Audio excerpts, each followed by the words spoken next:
चलाइए थोड़ा सा। तो आप सभी बच्चों का स्वागत है मोशन इन अ प्लेन के लेक्चर नंबर 3 में। और आज का हमारा जो गोल है वो गोल है क्रॉस प्रोडक्ट विथ मोक्ष। साहब क्रॉस प्रोडक्ट होता बड़ा मुश्किल है ना। डॉट प्रोडक्ट तो बड़ा आसान है, एकदम फील आ गया, दो को चिपका दिए, बढ़िया मजे आ गए, उसको भी और हमें भी।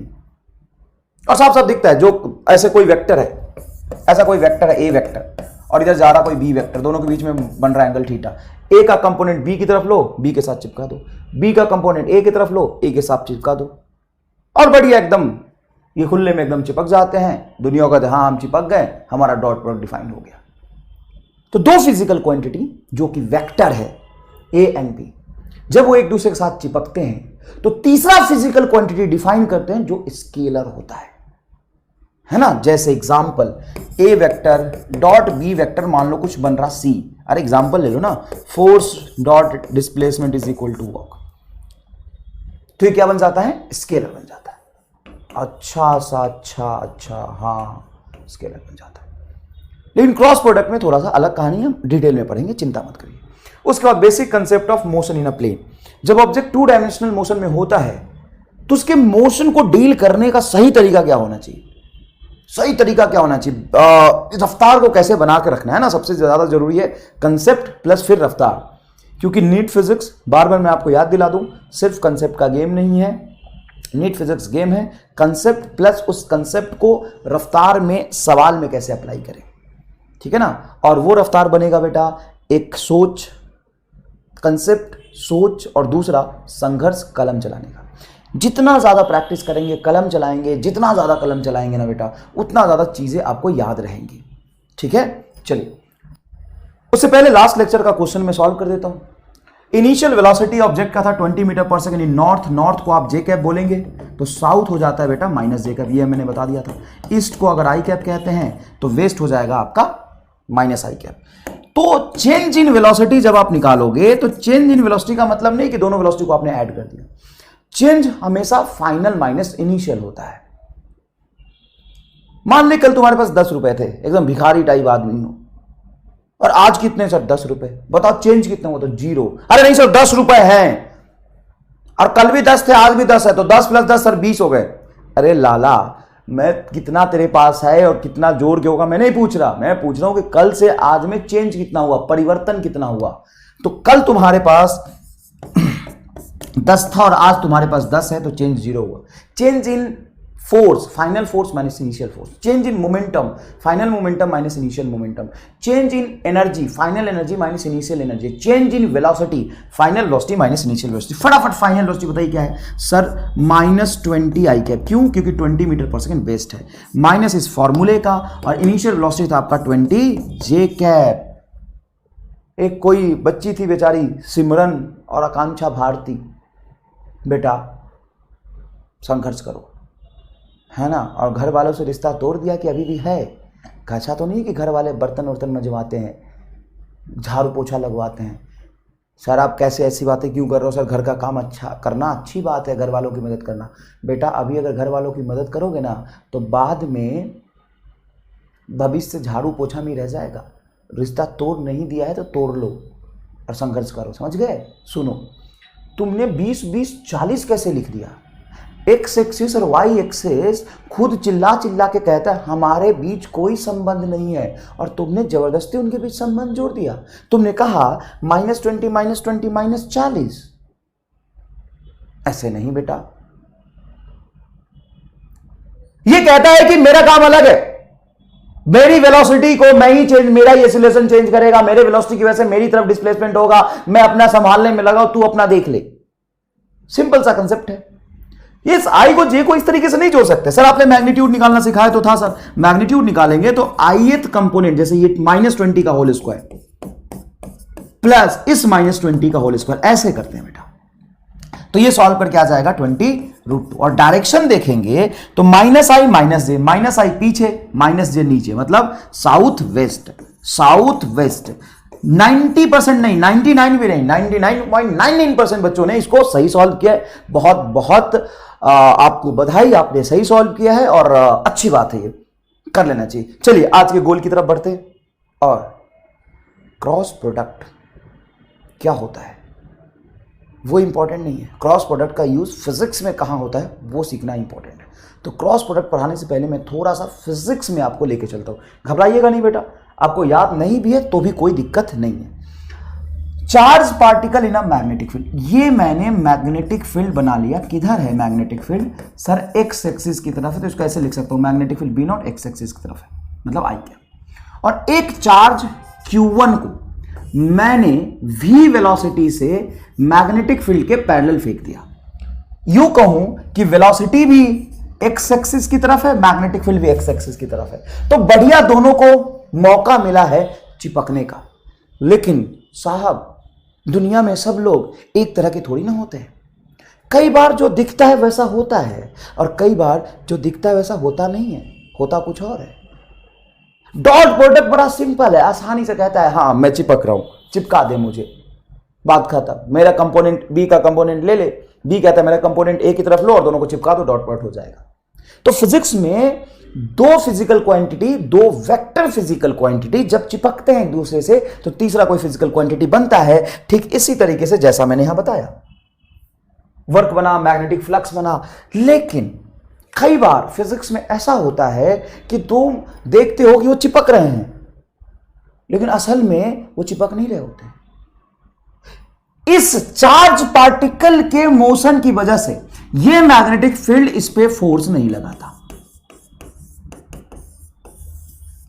मैग्नेटिक फील्ड कहता है फोर्स ऑन Q1 कि वो चार्ज पार्टिकल जो रेस्ट में हो या वो चार्ज पार्टिकल जो मेरे डायरेक्शन में, मेरे पैरेलल चल रहा हो, उसमें मुझे इंटरेस्ट ही नहीं आता। इंटरेस्ट ही नहीं है। सबका पसंद अलग अलग है साहब, जरूरी थोड़ी नहीं कि जो जिसके तरफ उसी में इंटरेस्ट है। इंटरेस्ट ही नहीं आता, मैं इसके साथ चिपकूंगा ही, कोई मतलब नहीं, मेरा तुम्हारा कोई रिश्ता नहीं। अब यहां पे अगर कोई चार्ज पार्टिकल Q2 को v वेलोसिटी से एग्जैक्टली y एक्सिस में, मतलब मैग्नेटिक फील्ड के परपेंडिकुलर, देखो मैग्नेटिक फील्ड x में है और परपेंडिकुलर 90 डिग्री पे प्रोजेक्ट कर दिया, तो मैग्नेटिक फील्ड कहता है हाँ अब मैं लगाऊंगा, अब मैं इस पे फोर्स लगाऊंगा। मतलब मैग्नेटिक फील्ड और वेलोसिटी जब परपेंडिकुलर होते हैं तभी असल में एक दूसरे से ये चिपकते हैं। अगर लोग दुनिया को पता ही नहीं लगने देते कि वो असल में चिपक रहे हैं, दुनिया को लगता है ऐसे हैं, लेकिन असल में वो चिपक रहे होते हैं और फोर्स ये डिफाइंड होता है।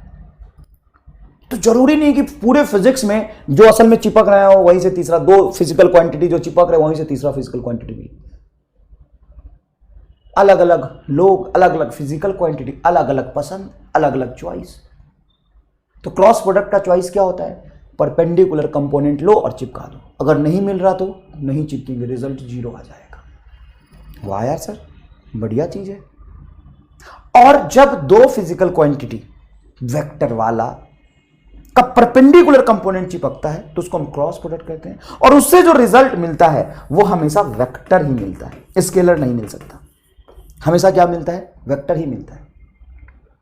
एक और एग्जांपल आपको रोटेशन से देता हूं, फील करिएगा, मजा आ जाएगा एकदम, है ना। जो मैथमेटिक्स में आप पढ़ेंगे और फिजिक्स में कहां हो रहा है एग्जैक्टली आपको दिख जाएगा। मान लीजिए नट है, नट, हाँ सर ये नट है, बढ़िया लग रहा है सर, यहां से ये घूम सकता है, ये इसका एक्सिस ऑफ रोटेशन है, axis of rotation. Okay sir, ऐसे ऐसे घूम सकता है, नट है ना ये। और ये मैंने लाया पाना, रिंच बोल दो, रिंच अलग अलग जगह पे अलग अलग नाम होता है इसका। मुझे इसको खोलना है। रामलाल कहता है कि सर मेरा वाला रिंच ना टूटा हुआ है, छोटा सा है मेरा वाला, इससे घूम जाएगा। सर मेरा थोड़ा छोटा है रेंज, इससे घूम जाएगा। नहीं बेटा, इसको घुमाना उतना ही आसान होगा जितना तुम्हारा रेंज बड़ा होगा। अच्छा, मतलब इस नट को इस एक्सिस से घुमाने के लिए मैं जितना ज़्यादा दूर जाके इस पे फोर्स लगाऊंगा, ध्यान से देखिएगा, जितना ज़्यादा दूर जाके इस पे मैं फोर्स लगाऊंगा, जितना ज़्यादा दूर जाके मैं इस पे फोर्स लगाऊंगा उतना आसान होगा। और जो इसको घुमाता है उसको हम कहते हैं रोटेशनल इफेक्ट पैदा किया, रोटेशनल इफेक्ट। और उस रोटेशनल इफेक्ट पैदा करने वाले फिजिकल क्वांटिटी का नाम होता है torque. Torque is directly proportional to r. मतलब आर ये है बेटा, आर ये देखिएगा ध्यान से, मैं आर बताता हूं क्या है। ये आर है, आर मतलब वो पॉइंट जहां पे जाके मैं फोर्स लगा रहा हूं, ये आर है। इसको बोलते हैं बेटा हम आर, इसको बोलते हैं हम आर। और अगर मैं फोर्स इधर ही लगा दूं, तो क्या ये नट खुल जाएगा? है ना, ये देखो ना, ये तुम्हारा बढ़िया पाना है और जिस पॉइंट पे मैं फोर्स लगा रहा हूं ना उसका पोजीशन वेक्टर आ रहा होगा, और यहां से पकड़ के मैंने ये नट है, नट में पाना फिक्स किया और पकड़ के ऐसे खींच दिया, तो सर ऐसे खींचोगे तो खुलेगा नहीं, पाना तो बाहर निकल जाएगा। मतलब अगर ये पोजीशन वेक्टर जिस पॉइंट पे मैं फोर्स लगा रहा हूं और ये फोर्स पैरेलल हो गया तो इसको घुमा नहीं पाएगा ना, और इसको घुमाना उतना ही आसान होगा जितना फोर्स इस डायरेक्शन में लग रहा होगा। तो सर अगर मैं फोर्स इधर लगा दूं थीटा एंगल पे, तो ये फोर्स हो जाएगा एफ का ये कंपोनेंट एफ कॉस थीटा जो आर के पैरेलल है, ये इसको घुमा नहीं सकता, एफ साइन थीटा। मतलब कब घुमाना आसान होगा? जब फोर्स और पोजीशन वेक्टर एक दूसरे के परपेंडिकुलर हो, मतलब एफ साइन थीटा इसको घुमा पाएगा। तो एफ साइन थीटा फोर्स का कौन सा कंपोनेंट है? फोर्स का वो कंपोनेंट है जो पहला वेक्टर आर से परपेंडिकुलर है, आर से परपेंडिकुलर है। तो इस तरह का देखो, पहले क्रॉस प्रोडक्ट आया कि पहले फिजिक्स में ये प्रॉब्लम और ये कंसेप्ट आया? पहले फिजिक्स में ये कंसेप्ट आए। ऐसा नहीं है कि पहले क्रॉस प्रोडक्ट किसी ने सोचा कि मैं ऐसा वेक्टर को ऐसा लेता हूं और ऐसा कर देता हूं और ये क्रॉस प्रोडक्ट हो जाएगा, नहीं। ऐसे अपने आप कैसे सोच लिया बे? तुमने पढ़ा ना, आवश्यकता ही आविष्कार की जननी है। जब ये फिजिक्स में ऐसा हो रहा था कि जो दिख रहा था वो चिपक ही नहीं रहा था और परपेंडिकुलर लेके चिपका रहा था बार बार, है ना, गेम खेल रहा था फिजिक्सिस्ट के साथ। पहले तो देखो वर्क चीजें पहले आ गई, तो पूरे साइंटिस्ट को ऐसा लगता था कि दो फिजिकल क्वांटिटी को जब एक दूसरे की तरफ रख देंगे, चिपका देंगे, तो तीसरा फिजिकल क्वांटिटी डिफाइन करेगा। और आसान है फिजिक्स, लेकिन फिजिक्स इतना आसान भी नहीं है। और समस्या तुम्हें आज नहीं हो रही, साइंटिस्ट लोगों के दिमाग में भी बहुत संघर्ष चलता था, बहुत समस्याएं उनको भी होती थी। हम भी बहुत संघर्ष करके ही फिजिक्स सीखे हैं, हम भी बहुत संघर्ष करके फिजिक्स सीखे और आज सीख गए। तुम भी संघर्ष करोगे तो सीख जाओगे। मैं कहना चाह रहा हूं कि साइंस में फिजिसिस्ट को, साइंटिस्ट लोगों को ये दिक्कत हुई, जो दिख रहा था वो हो ही नहीं रहा था। लग रहा था कि अब लगना चाहिए फोर्स, लेकिन नहीं लग रहा था। जब परपेंडिकुलर थे तो फोर्स लग रहा था। मतलब फिजिकल क्वांटिटी की चॉइस बदल गई, एक ही सेकंड में बात बदल गया, जज्बात बदल गया, कहानी बदल गई, चॉइस बदल गया। तो फिर अब यहां पे डिफाइन करने के लिए कुछ तो चाहिए, जैसे ये पोजीशन वेक्टर और ये फोर्स। तो पोजीशन वेक्टर और फोर्स को जब हमने मल्टीप्लाई कर दिया सीधा सीधा पैरेलल वाला जो चिपक रहे थे, तो घूम ही नहीं रहा था। कोई तीसरा फिजिकल क्वांटिटी डिफाइंड ही नहीं हो रहा था, ये घूम ही नहीं रहा था, टॉर्क जीरो हो रहा था। लेकिन जैसे ही मैंने पोजीशन वेक्टर एक पोजीशन वेक्टर मतलब पहला फिजिकल क्वांटिटी से परपेंडिकुलर रखा मैंने, दूसरा फिजिकल क्वांटिटी फोर्स, तो ये घुमा दिया, एक टॉर्क नाम की तीसरी फिजिकल क्वांटिटी आ गई। समझ में आया कि नहीं है? तो सर ठीक है। अब उसकी प्रॉपर्टी क्या क्या होती है जब हम दो परपेंडिकुलर कंपोनेंट को मल्टीप्लाई करते हैं? तो सबसे पहले बात, उसका नाम होता है क्रॉस प्रोडक्ट, और उसको हम वेक्टर प्रोडक्ट भी कहते हैं। वेक्टर प्रोडक्ट क्यों कहते हैं? क्योंकि दो वेक्टर को, देखो क्रॉस प्रोडक्ट हमेशा वेक्टर का ही होगा। अरे वेक्टर का ही तो कंपोनेंट लोगे, पैरेलल लो या परपेंडिकुलर लो, कंपोनेंट किसका लोगे? वेक्टर का। क्यों स्केलर का कोई कंपोनेंट होता है क्या? नहीं। कंपोनेंट किसका होता है? वेक्टर का। स्केलर का कोई कंपोनेंट नहीं होता। अच्छा तुम कहते हो, तो थोड़ी ना कहते हो मेरा मास 50 kg है, 30 kg इस तरफ और 40 kg इस तरफ। अरे ये कौन सा मास है भाई? इधर निकल रहा मास क्या तेरा?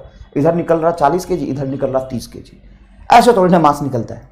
स्केलर का कोई कंपोनेंट नहीं होता है ना। तो तुम पैरेलल कंपोनेंट चिपकाओ या परपेंडिकुलर कंपोनेंट चिपकाओ, समझ रहे हो? वो होगा किसका? वेक्टर का। तो दो वेक्टर को अगर क्रॉस प्रोडक्ट करते हैं तो आपको जो रिजल्ट मिलता है वो वेक्टर मिलता है, इसलिए हम इसको वेक्टर प्रोडक्ट भी कहते हैं। साथ साथ में यहाँ पे हम फटाफट लिख लेते हैं, तब दो वेक्टर का अगर हम डॉट प्रोडक्ट करते हैं तो ये स्केलर मिलता है, इसलिए हम इसको स्केलर प्रोडक्ट भी कहते हैं। डॉट प्रोडक्ट और स्केलर प्रोडक्ट एक ही चीज होगी, ठीक है। चलो, तो A vector cross B vector क्या मिलने वाला है? ये मिलने वाला है इनका परपेंडिकुलर कंपोनेंट मल्टीप्लाई करो। देखो ये रहा फर्स्ट वेक्टर ए वेक्टर और ये रहा आपका वी वेक्टर, ठीक है। ए वेक्टर बी वेक्टर दोनों के बीच में एंगल है थीटा। तो ए के दो कंपोनेंट होंगे, कौन कौन? ए का एक कंपोनेंट होगा जो बी से चिपकता हुआ दिखाई देगा, और ए का एक दूसरा कंपोनेंट होगा जो बी से परपेंडिकुलर होगा। देखो बी से क्या होगा? परपेंडिकुलर होगा। समझ में आया कि नहीं आया? तो ए का एक कंपोनेंट थीटा की तरफ कौन सा कंपोनेंट आता है? कॉस वाला, ए कॉस थीटा। इससे ये बी चिपकेगा ही नहीं।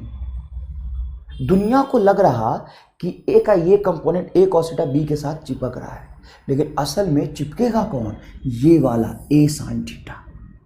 ए साइन थीटा ए का परपेंडिकुलर कंपोनेंट है बी से, तो क्या बनेगा cross product a sine theta into b. देखो a sine theta into b, देखो कैपिटल बी ले लो कोई दिक्कत नहीं, small b capital a b sine theta, और इसका वेक्टर है तो इसका डायरेक्शन होगा एन कैप। अभी जो एन कैप होगा वो, इसका एक इंपॉर्टेंट प्रॉपर्टी ये है कि जो एन कैप है, या ऐसा कह देता हूं ना, एन कैप डायरेक्शन बता रहा है ना, एन कैप क्या बता रहा है, डायरेक्शन बता रहा है। अब इसका जो डायरेक्शन होगा, मान लो दो वेक्टर को क्रॉस प्रोडक्ट किया तो तीसरा रिजल्ट आया आर कैप, तो ये जो आर कैप है which is perpendicular to the a vector and v vector and plane of a v vector, plane of A vector and v vector, a vector से ही परपेंडिकुलर, बी वेक्टर से perpendicular, मतलब उस plane के ही perpendicular है।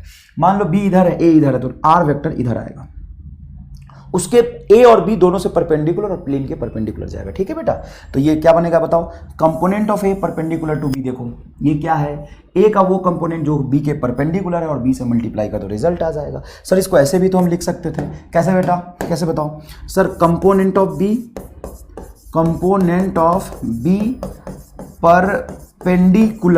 Perpendicular to a into a, b का वो component जो ए से परपेंडिकुलर है उसको लेके इसके साथ चिपका दो, बात खत्म। तो ये क्रॉस प्रोडक्ट का रिजल्ट है। अब क्रॉस प्रोडक्ट मैक्सिमम कब होगा, मिनिमम कब होगा, देखिए जब दो वेक्टर का क्रॉस प्रोडक्ट लेते हैं, a vector cross B vector, तो ये होता है बेटा a b into sine theta.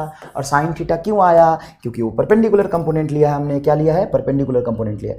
मान लो ये थोड़ा सा 3 डायमेंशनल फिगर हमें बनाना पड़ेगा, एक वेक्टर बेटा इधर है, ठीक है, और दूसरा वेक्टर तुम्हारा इधर है, कहीं इधर है, तो तीसरा वेक्टर जो इनका रिजल्टेंट आएगा ना, जो इनका क्या आएगा, रिजल्टेंट आएगा, वो किधर आएगा, तो तीसरा जो इनका वेक्टर रिजल्टेंट है वो इनके प्लेन के परपेंडिकुलर रहेगा।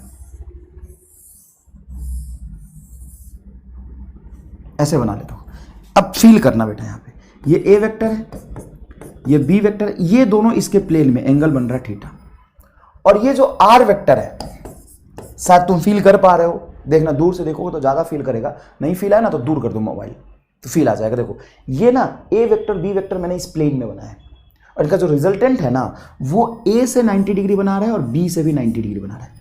अरे ए बी से 90 डिग्री इसलिए बना रहा है बेटा कि ए इधर है, देखो इधर है, बी इधर है, और रिजल्टेंट एकदम परपेंडिकुलर है।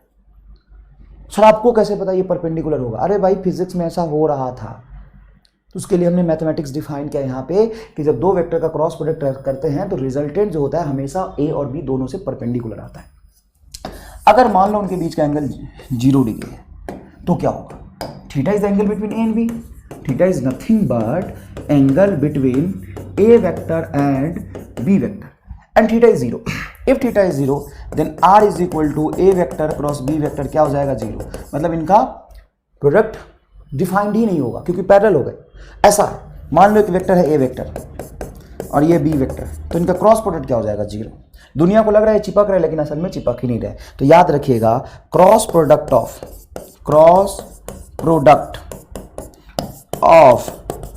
To parallel vector must be 0। और कितना आसान है याद रखना, कितना आसान है याद रखना कि डॉट प्रोडक्ट में परपेंडिकुलर 0 हो जाएगा, क्रॉस प्रोडक्ट में पैरेलल 0 हो जाएगा, क्योंकि क्रॉस प्रोडक्ट में आता है साइन थीटा और साइन 0 0 होता है, और डॉट प्रोडक्ट में आता है कॉस थीटा और कॉस 90 0 होता है, कॉस 90 0 होता है। समझ आया कि नहीं है, ओके। अगर थीटा 90 डिग्री है तो इनका जो क्रॉस प्रोडक्ट का मैग्नीट्यूड होगा बेटा वो मैक्सिमम होगा, और वो होगा आपका ए बी। बहुत आसान है, बहुत आसान है।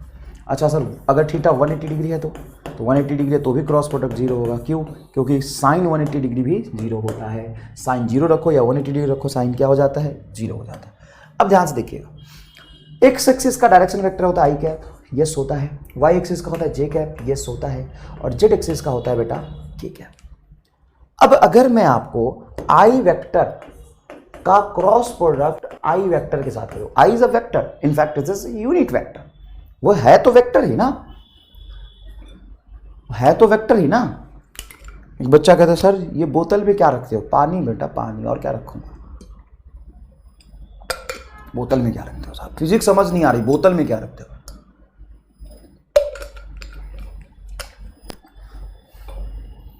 ये देखो, ये देखो, ये आई कैप क्रॉस आई कैप, तो दो सेम यूनिट वेक्टर का अगर आप क्रॉस प्रोडक्ट करते हो तो आई का मैग्नीट्यूड 1, ये सब इस आई का मैग्नीट्यूड 1, और इन दोनों के बीच में एंगल क्या है 0 डिग्री, तो साइन 0, साइन 0 क्या हो जाता है 0, तो I cross I 0, J cross J 0 and K cross K 0।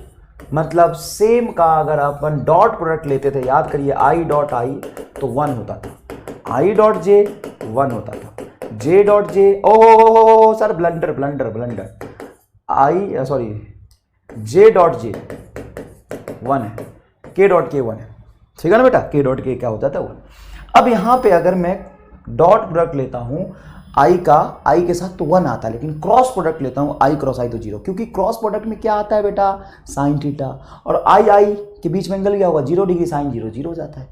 अब यहां पे जब आप क्रॉस प्रोडक्ट करेंगे डिफरेंट यूनिट वेक्टर का आई क्रॉस जे, तो आई क्रॉस जे क्या हो गया, आई को जे से क्रॉस कर रहा है, तो अगर आप एंटी क्लॉकवाइज डायरेक्शन में जाएंगे, कहां जाएंगे एंटी क्लॉकवाइज डायरेक्शन में, है ना, तो जो इनका रिजल्ट आएगा वो आई में नहीं होगा, क्योंकि क्रॉस प्रोडक्ट का जो रिजल्ट आता है वो दोनों क्रॉस प्रोडक्ट होने वाले वेक्टर के परपेंडिकुलर आता है।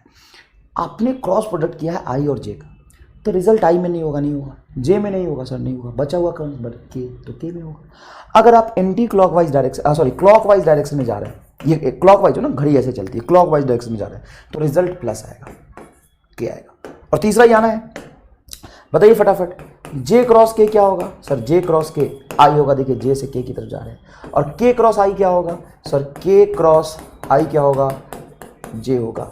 अच्छा अच्छा अच्छा सर, अगर ऐसे निकालें जे क्रॉस आई तो जे क्रॉस आई हो जाएगा आपका माइनस के, क्यों, क्योंकि जे से आई की तरफ जा रहे हैं, एंटी क्लॉकवाइज जाएंगे तो माइनस होगा, जैसे इधर आ रहा है तो ये एंटी क्लॉकवाइज बना बेटा, घड़ी से उल्टा, तो आई क्रॉस के क्या होगा, आई क्रॉस के आपका होगा माइनस जी।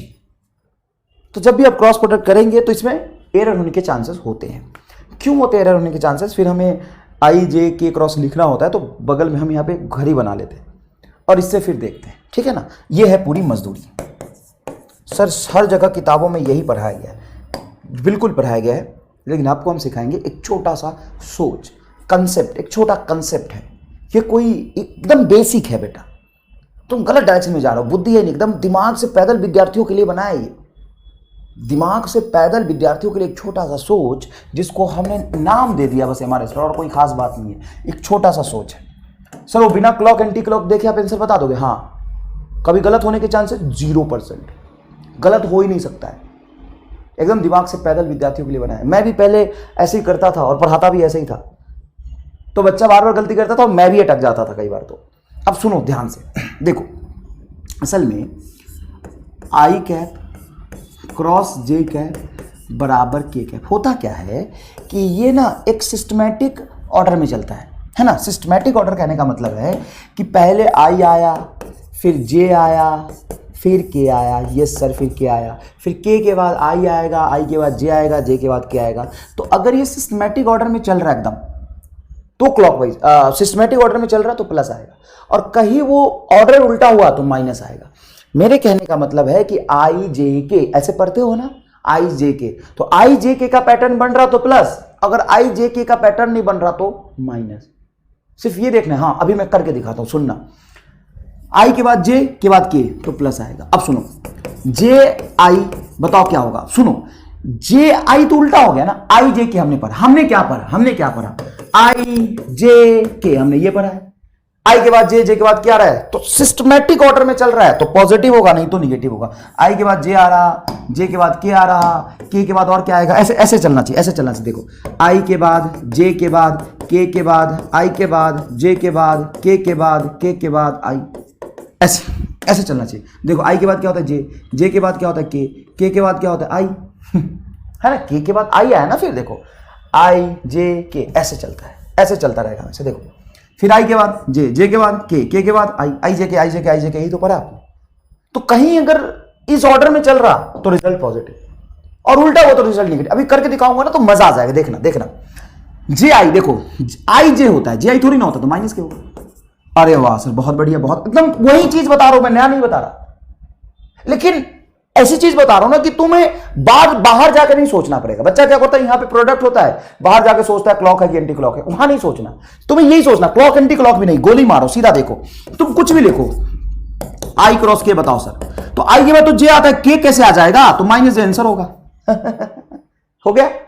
अरे भाई आई के बाद क्या आता है सर, आई के बाद जे आता है, लेकिन यहां पे क्या लिख दिया है सर, आई के बाद के लिख दिया, तो ऐसे थोड़ी ना चलेगा, गलत है ये, माइनस जे आएगा। और आई क्रॉस जे माइनस जे आना चाहिए, देखो कहीं लिखा होगा मैंने, आई क्रॉस के देखो माइनस जे है।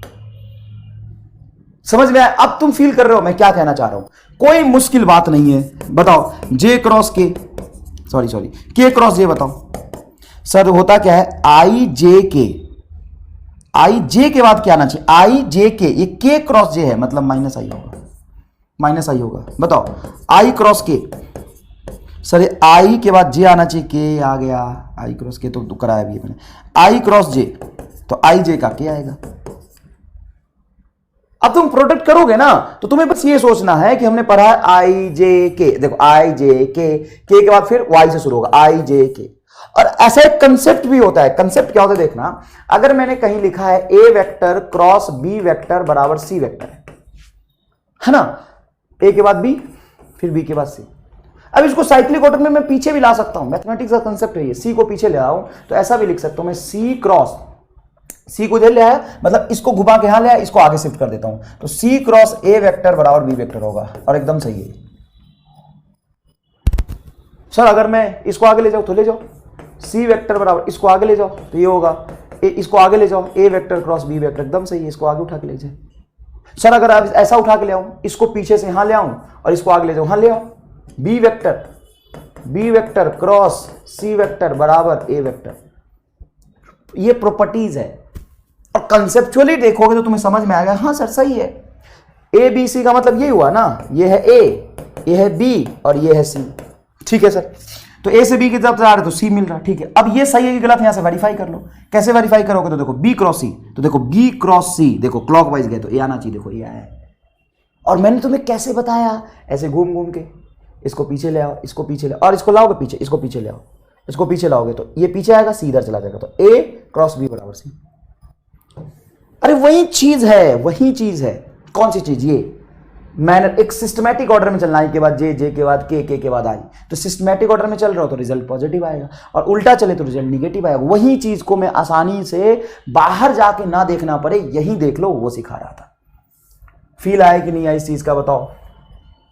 आराम से, आराम से, बड़े आराम से। एमआर स्टार का दूसरा नाम है बड़े आराम से। अब कुल लिखो, तुम्हें देखने की जरूरत नहीं पड़ेगी क्लॉकवाइज एंटी क्लॉकवाइज, लिखो ना, आई क्रॉस के, आई के बाद जे आना चाहिए, माइनस जे आएगा। होना क्या चाहिए था, बताओ, होना क्या चाहिए था सर, होना ये चाहिए था, आई क्रॉस जे क्रॉस बराबर के होना चाहिए, आई क्रॉस जे बराबर के होता है। और देखो आई और जे का जो क्रॉस प्रोडक्ट होगा, आई और जे दोनों से परपेंडिकुलर होगा, इसलिए किया आता है, ठीक है सर, दोनों इस परपेंडिकुलर होगा इसलिए किया आता है, ठीक है सर। अब तुम करो, एक काम करो, एक काम करो, इसके, अरे हट, इस के को यहां ले आओ और इसको आगे ले जाओ, तो देखो क्या लिखोगे, के क्रॉस आई बराबर ये हो जाएगा सर जे, और होता भी है, देखो आई जे के, देखो के क्रॉस आई, देखो क्लॉकवाइज चला ना, जे होता है, ये तो होता भी है। और मैंने क्या किया है, के को इधर लाया है और जे को आगे शिफ्ट कर दिया। तुम ऐसे कर सकते हो, घुमा सकते हो, इसको पीछे ले जाओ, इसको और आगे ले जाओ, फिर जे को इधर लाओ, तो जे, इस जे को और पीछे लाना हूं, जे क्रॉस ये आगे चला जाएगा के, और ये आई आगे चला जाएगा, एक आगे चला जाएगा आई, तो जे क्रॉस के क्या होता है, आई। फिर आई क्रॉस के देखना था ना मुझे, ठीक है, तो यहां देखो के क्रॉस आई जे होता है, इसको उल्टा करोगे, आई को पीछे लाओगे, जे को आगे ले जाओगे तो निगेटिव रिजल्ट आएगा, इसलिए माइनस है। और तुम्हें नहीं समझ आ रहा है तो तुम यहां से देख लो, आई क्रॉस जे क्रॉस के, आई जे के, तो देखो आई के, आई और के एंटी क्लॉकवाइज आ रहा है इसलिए माइनस जे आया है, और ये तुम्हारा के क्रॉस आई, तो के किससे आई की तरफ जाएंगे, क्लॉकवाइज जाएंगे तो प्लस जे आएगा। यहां से बच्चा बोले सर हम कंफ्यूज हो गए, हम सर कंफ्यूज हो गए, चलो ठीक है, एक काम करते हैं, कंफ्यूज नहीं होना, मैं थोड़ा सा तेजी में बता दिया तो कई बच्चों को थोड़ा सा डाउट आ जाता है, कोई दिक्कत नहीं बेटा, है ना। तो थोड़ा सीखने की कोशिश करोगे ना, और तुम खुद से भी वेरीफाई करोगे कि सर क्या कहना चाह रहे हैं, थोड़ा कलम चलाओगे ना, तो तुम्हें अपने आप चमकेगा, एकदम चमकेगा। देखो मैं बता देता हूँ, आई क्रॉस के। अब तुम्हारे पास दो चॉइस है, ठीक है ना। एक मेथड ये है कि सर्कल बना ले, ये आई है, ये जे है, कि क्लॉकवाइज जाएंगे तो पॉजिटिव, एंटी क्लॉकवाइज जाएंगे तो माइनस। आई के, तो आई के से के की तरफ जाएंगे तो एंटी क्लॉकवाइज है तो आना चाहिए माइनस जे। बहुत आसान तरीका है, बहुत आसान तरीका है, पक्की बात है। आई के का रिजल्ट जे ही आएगा, जे के का रिजल्ट आई ही आएगा, के आई का रिजल्ट या फिर के आई का के जे का रिजल्ट, अरे यार जे और के आई आएगा। तो पक्की बात है ना कि जिस दो का तीन ही चीज है तुम्हारे पास आई जे के। अब मैं आसान बनाता हूं, देख तुम्हारे पास तीन ही चीज है आई जे के, तीन चीजों में से दो का प्रोडक्ट करोगे हाँ तो तीसरा रिजल्ट होगा। तो आई के तो जे, जे के तो आई और जे के तो आई। एक ही लिख दिया यार, आई लिख दो यहां पे, आई जे, हाँ तो क्या आएगा, है ना। देखो ना, जे आई तो के, जे के तो आई और आई के तो जे, ये तीन लिख दिया। अब यहां पे देखो, अगर तुम क्लॉकवाइज जाओगे तो पॉजिटिव, एंटी क्लॉकवाइज जाएगा तो नेगेटिव। एक तो तरीका ये है। और मैं तुम्हें क्या कह रहा हूं कि ये भी नहीं देखना, तुम्हें देखना है कि आई के बाद जे आता है लेकिन यहां पे के आ गया है तो गलत हुआ है, उल्टा हो गया तो इसलिए फिर माइनस जे आएगा। बस मैं बस ये समझाना चाह रहा हूं। यहां पे अगर ऐसा होता ना आई क्रॉस जे तो हाँ ठीक है, आई जे के होता है तो ये सही है। बीच में भी ऑर्डर मिस हुआ ना, तुम्हें सिर्फ आई जे के देखना है, तो ये रिजल्ट देख लिख लो और आई जे के देख लो। जैसे देखो जे के आई, तो क्या ऐसा होता है जे के आई होता है, देखो तो हाँ, आई जे के, देखो आई के बाद जे आता है, जे के बाद के आता है, के बाद आई आता है, सही है, तो ये सही है, एकदम सही बैठेगा। ये देखो जे आई का के आएगा क्या, देखो नहीं, आई के बाद जे आता है, जे के बाद आई है तो गलत है, तो माइनस के आएगा। अब वेरीफाई कर लो, एकदम सही है, ठीक है बेटा। तो ये तरीका मैं आपको सिखा रहा था, बस आसान तरीका, एकदम आसान तरीका है, खुद करोगे आ जाएगा। ऐसे देखना, आई के बाद जे आना चाहिए, जे के बाद के आना चाहिए। अगर जे के बाद के है तो सही है, नहीं तो गलत हो जाएगा। मान लो यहाँ पे जे के बाद के है तो पक्की बात है ये आई आएगा, के बाद आई है तो ये जे आएगा। देखो ना, आई के बाद जे आ रहा तो पक्की बात पीछे के आ गया, एकदम सही है। तो तुम रिजल्ट पहले लिख लो फिर उसको वेरीफाई कर लो। चलो देखो, direction of a cross B is always perpendicular to the a and b. Direction of a cross b always perpendicular to the a and b, ये तो मैं सिखा ही रहा हूं। तो अब अगर आप ध्यान से देखें कि ए वेक्टर क्रॉस बी वेक्टर का आप डॉट प्रोडक्ट ले ए वेक्टर के साथ, तो ये क्या होगा। तो आपने पढ़ा है कि ए क्रॉस बी, जैसे मान लीजिए इधर है ए और इधर है बी, तो इस प्लेन के परपेंडिकुलर रिजल्ट आता है आपका ए क्रॉस बी का। ए क्रॉस बी इनसे परपेंडिकुलर होगा।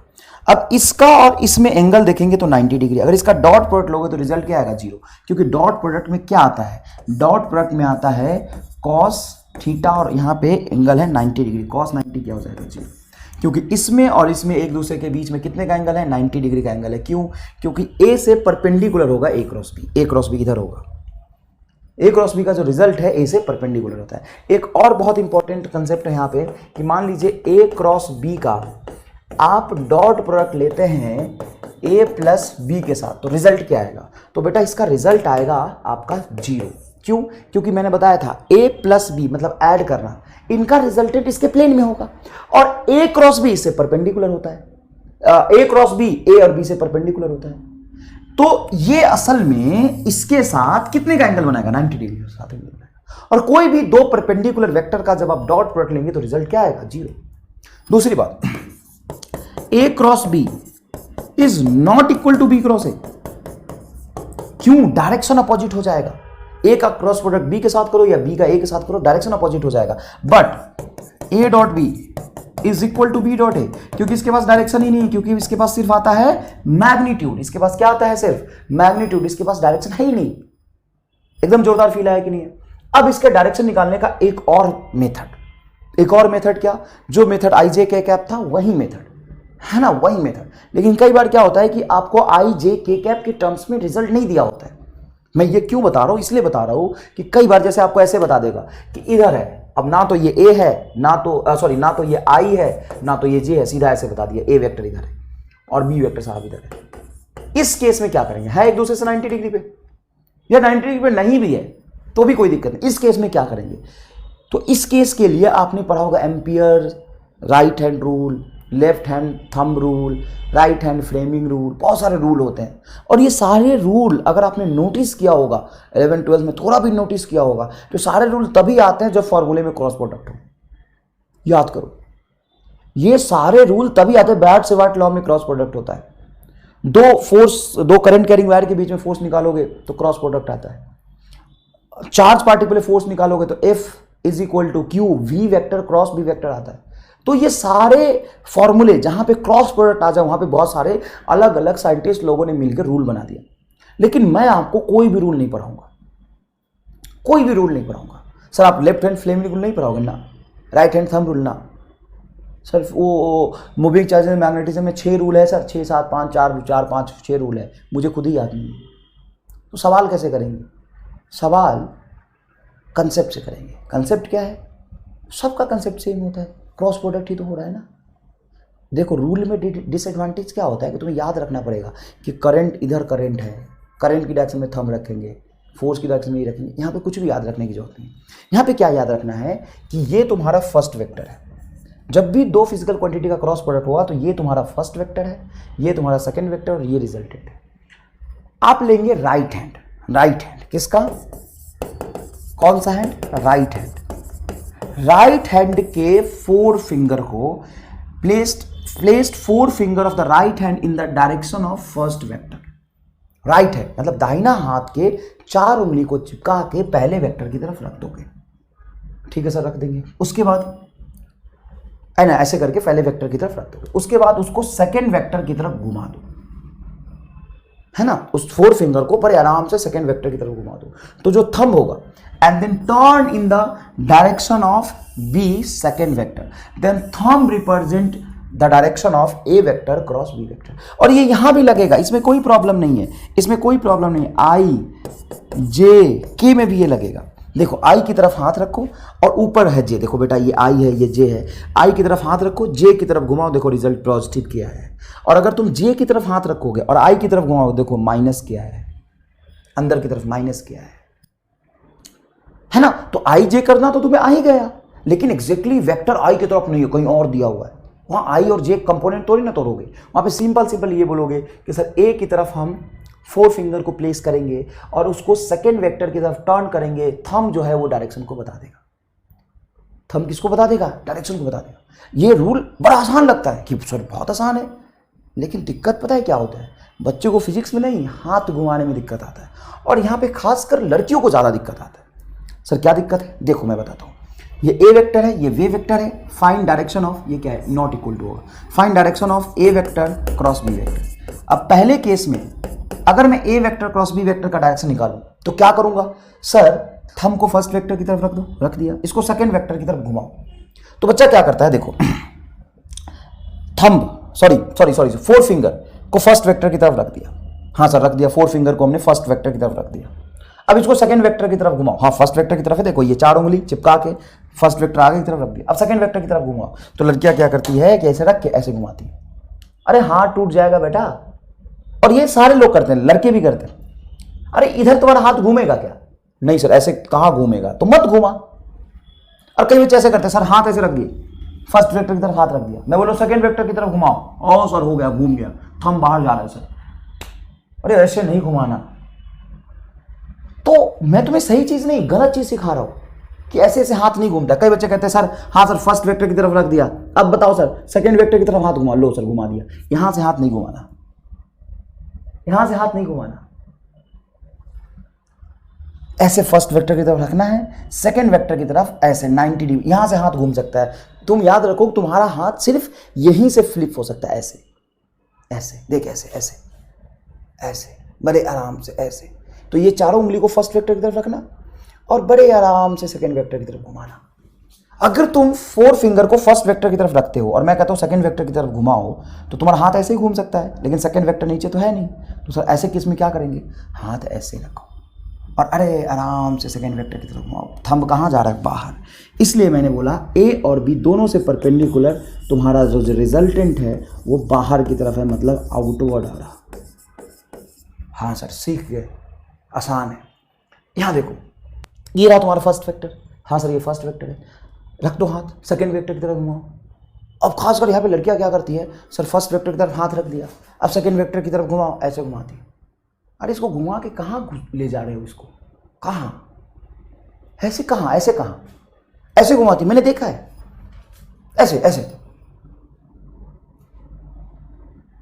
तो कहाँ घुमाने के लिए घुमाए, इसको घुमा के कहाँ घुसा रही हो? ऐसे ऐसे रखना है फर्स्ट वेक्टर। सेकेंड वेक्टर की तरफ ऐसे सीधा स्मूथली हाथ घुमाना है। थंब कहाँ जाएगा? नीचे। तो देखो फर्स्ट वेक्टर की तरफ हाथ रखा, सेकेंड वेक्टर की तरफ घुमाएंगे तो रिजल्टेंट कहाँ जा रहा? इनवर्ड। कहाँ जा रहा? इनवर्ड। ठीक है। और इधर देखो ये फर्स्ट वेक्टर है ऊपर की तरफ। हाँ सर ठीक है। सेकेंड वेक्टर की तरफ घुमाओ। ऐसे नहीं घुमाना बेटा, आराम से ऐसे घुमाना है। अगर तुम हाथ ऐसे रखते हो कोई दिक्कत नहीं है। फर्स्ट वेक्टर ऊपर है, हाँ सर ऊपर है। क्या तुमने थंब को फर्स्ट वेक्टर की तरफ रखा है? हाँ सर थंब को हमने फर्स्ट वेक्टर की तरफ रखा है। अब इसको सेकंड वेक्टर की तरफ घुमा दो। तो बच्चे घुमाते, अच्छा अच्छा ठीक है, लो सर घुमा दिया। ऐसे नहीं घुमाना, ऐसे यहाँ से ऐसे नहीं घुमाना हाथ। तो सर इधर कैसे घुमाएं? ऐसे रखो और ऐसे घुमाओ। हाँ सर अब आ गया। A vector cross B vector is equal to जो आर वेक्टर है वो कहाँ आ रहा है? आउटवर्ड। आउटवर्ड आ रहा है। तो फील आ गया पूरा अच्छे तरीके से। चलो अब एक छोटा सा सवाल, ये AIPMT में पूछा था बहुत पहले, AIPMT में पूछा था कि if A vector cross B vector का mod of A vector cross B vector, क्योंकि इसके पास डायरेक्शन भी होता है इसलिए हमने इसका सिर्फ मैग्नीट्यूड ले लिया, का mod √3 times A dot B है, then find angle between A and B. तो क्या लिखोगे? ए क्रॉस बी को क्या लिखोगे? ए बी साइन थीटा बराबर √3। ए डॉट बी को क्या लिखोगे? A b cos theta. A b से ए बी कैंसिल होगा, कॉस को नीचे इधर ले आओगे, साइन बटा कॉस साइन थीटा बराबर √3, तो थीटा बराबर 60 डिग्री। एकदम रामलाल टाइप सवाल था, सवाल कराते हुए शर्म आ गया, एकदम रामलाल टाइप सवाल। इधर देखो ए वेक्टर बेटा ये दिया हुआ है, बी वेक्टर ये दिया हुआ है, आपसे पूछा है ए क्रॉस बी बताइए। तो देखिए बेटा a vector cross B vector करेंगे। हाँ sir a vector cross B vector करेंगे। ए वेक्टर बताइए, ए वेक्टर है 2i cap minus 2j cap, b vector है आपका 5k कैप। अब इनका हमें क्या करना है? क्रॉस प्रोडक्ट लेना है। कैसे लेंगे? तो बेटा सबसे पहले आप इसको इससे मल्टीप्लाई करेंगे, ठीक है। तो 2 × 5 क्या हो जाएगा? 10। और देखिए i क्रॉस k बनेगा।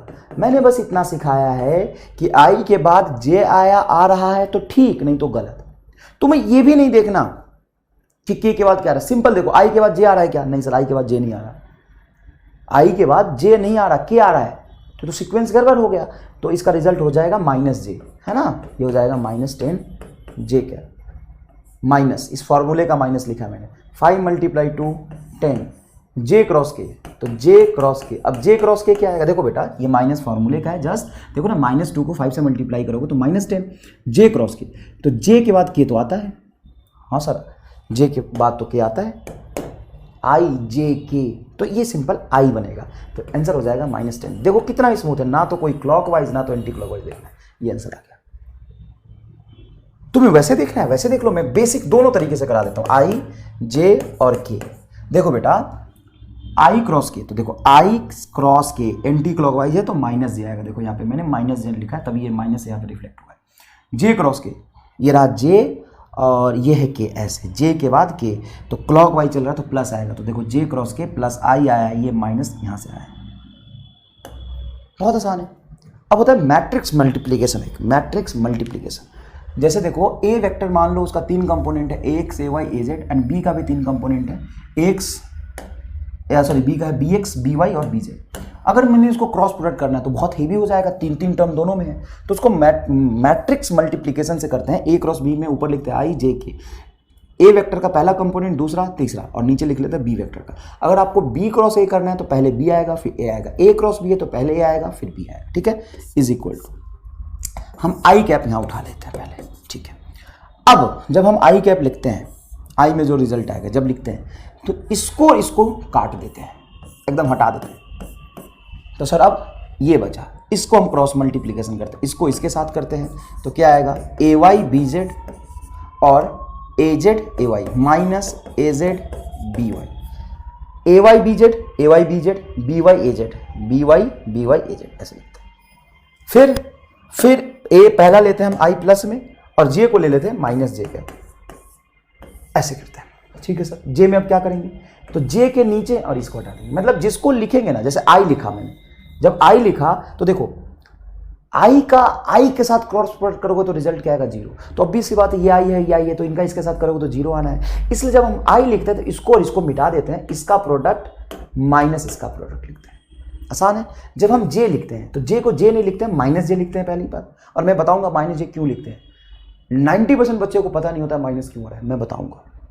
जब हम यहाँ पे माइनस जे लेते हैं तो इसको मिटा देते हैं क्योंकि जे का जे के साथ जीरो हो जाएगा, इसको हटा देते हैं। फिर हम लिखते हैं A X B Z, X B Z. देखो पहले क्या उठाया मैंने, देखो एक्स बी जेड, हमेशा इससे इसको प्रोडक्ट करो।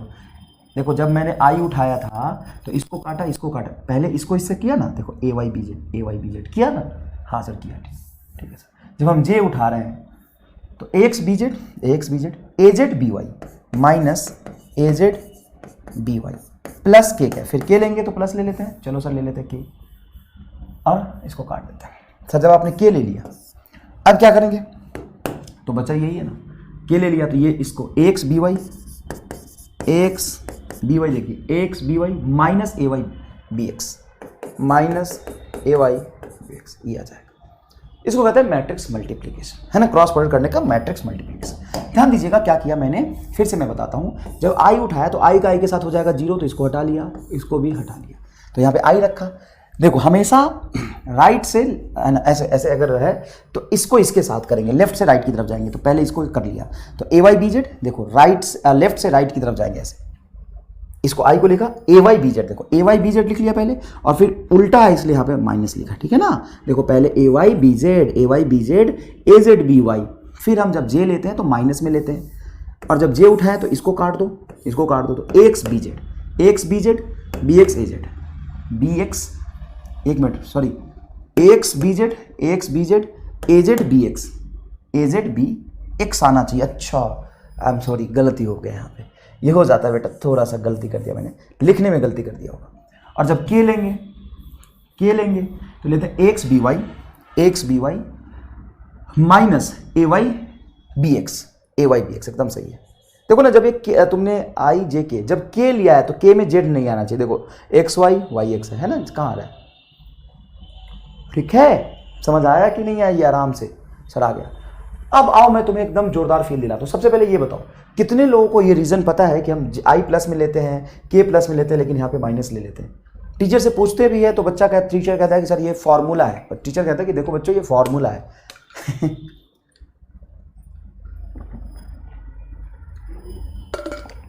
बताओ ये क्या है, फॉर्मूला है। एक काम करना, मुझे पता नहीं, थोड़ा सा डर लगता है कि तुम सीख पाए कि नहीं सीख पाए। जल्दी जैसे मैं तुम्हें यहाँ सिखाऊं कि इन सब में रिजल्ट क्या है, तो जल्दीबाजी में थोड़ा बहुत कन्फ्यूजन अगर हुआ होगा तो मैं एक बार और बताना चाहता हूँ। आई एम सॉरी, जिसको सीखने को मिलेगा उसका रिवीजन हो जाएगा, जिसको थोड़ा बहुत भी कन्फ्यूजन है एक बार और बता रहा हूँ, क्योंकि मैं एक और आसान बनाना चाह रहा हूँ। मेरे दिमाग में एक और बढ़िया कंसेप्ट आया। सर क्या आया, देखो आई से जे करोगे, हाँ सर कर दिया, तो आई और जे रिजल्ट नहीं होगा, रिजल्ट क्या होगा, हाँ ये हमें पता है, समझ आ गया, ठीक है।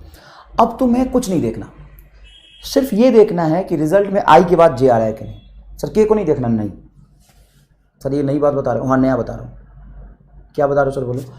देखो जैसे तुम यहाँ पे प्रोडक्ट कर रहे हो आई के, तो तुम्हें पता है कि इधर जे आएगा, हाँ सर जे आएगा, ठीक है। ये के जे, तो तुम्हें पता है कि आई बचा है तो आई आएगा, हाँ सर बता, ये समझ आ गया। उसके बाद तुम्हें कुछ नहीं देखना, तुम्हें देखना है कि आई के बाद जे आ रहा है कि नहीं। अगर आई के बाद जे आ रहा है तो रिजल्ट में प्लस आएगा, अगर आई के बाद जे नहीं आ रहा तो रिजल्ट में माइनस आएगा। के देखना ही नहीं। चल देखिए यहाँ पे आई के बाद जे, देखो प्लस आया, देखो आई के बाद जे नहीं आया तो देखो माइनस आ गया, आई के बाद जे नहीं आया तो देखो माइनस आ गया। और यहाँ पे आई के बाद जे, मतलब ऐसे इसके बाद ये आएगा, ऐसे आएगा, घूम के आता है। तो आई के बाद देखो जे नहीं आ रहा, देखो माइनस आ गया। आई के बाद जे है तो देखो प्लस आ गया। कोई नई बात नहीं बताई, वो जो समझा था वही बताया। अब आओ मजे आए। अगर मोक्ष मिलाना तो बता देना सर, गर्दा गर्दा गर्दा चमक रहा है सर। आई के बाद जे नहीं आया तो देखो माइनस आएगा, आई के बाद जे आया, देखो आई के बाद जे आया ना इधर से, तो देखो प्लस आया रिजल्ट। आई के बाद जे नहीं आया तो देखो माइनस आया, आई के बाद जे आया तो प्लस आया, आई के बाद जे आया है तो देखो प्लस आया, आई के बाद जे आया तो देखो प्लस आया। मजे आए कि नहीं है बताओ? कंसेप्ट बेटा, कंसेप्ट अगर ढंग से सीखोगे ना तो कहां जाएगा ये। ठीक है, अब बताओ, और अब मैं आता हूं तुम्हें सिखाता हूं। मैंने तुम्हें क्या सिखाया? आई के बाद जे आना चाहिए, बस और कुछ तो सिखाया नहीं। थोड़ा किसी को मतलब एकदम दिमाग से पैदल जो होगा ना उसको भी समझ आ जाएगा।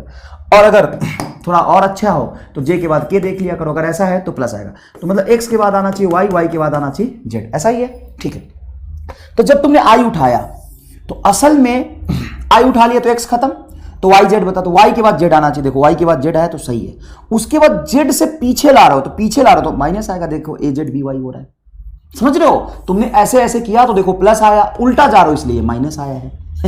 क्यों माइनस आया बताओ? मैं तुम्हें यह भी समझाने की कोशिश कर रहा हूं, यहां पे माइनस ही क्यों आया। तो सुनो अच्छे से, यहां पे ये जे का ए वाई है और के है, तो जे से के की तरफ जाओगे तो आई प्लस में आएगा, लेकिन तुम पहले ए जेड बी वाई उठा रहे हो। देखो अच्छे से, तुम किसको मल्टीप्लाई करो? ए जेड बी वाई, तो जेड वाई आ रहा है, माइनस वाई तो आएगा, इसलिए हमने माइनस वाई लिखा। तो सर हम ऐसे भी तो कह सकते हैं ना, वाई से जेड की तरफ जा। अरे नीचे से ऊपर कैसे जाओगे? ए क्रॉस बी करना है ना, तो पहले ए वाला उठाओगे फिर बी वाला उठाओगे। फॉर्मूला रटा होगा ठीक है, लेकिन फॉर्मूला को मैं खोल के दिखा देता हूं। देख, ए क्रॉस बी में पहले ऊपर से ए है फिर बी है, तो पहले ऊपर वाला फिर नीचे वाला, तो ऊपर वाला वाई के बाद जेड, तो सही है वाई के बाद जेड आता है, लेकिन जेड के बाद वाई उल्टा आ गया इसलिए माइनस लिखा है। सर यहां पे माइनस क्यों आ रहा है? तो जब तुम ये जे उठाते हो तो जे के बाद क्या आना चाहिए? जेड, और जेड के बाद आना चाहिए वाई। तो तुम अगर ये लिखो ए जेड बी एक्स तो ये प्लस आएगा। देखो ए जेड बी एक्स तो ये प्लस आया, देखो यहाँ पे माइनस और ये माइनस, असल में ये प्लस ही आएगा ना। तो सर यहाँ पे प्लस लिख के पैटर्न में क्यों नहीं लिखा? बकलोल है। पूरी दुनिया में किताबों में सब में ये माइनस लिखा हुआ है, और मैं तुम्हें अपने ढंग से समझाऊं तो तू यहाँ पे प्लस लिख सकता है, कोई बुराई नहीं अगर तुम्हें कंसेप्ट आता है तो। देखो जब तुमने आई उठाया तो फटाफट लिखो, ये ए वाई बी जेड प्लस आएगा minus A Z B Y. चलो आ गया सर, प्लस जे उठाओ, कोई बुराई नहीं है, प्लस जे उठा लो।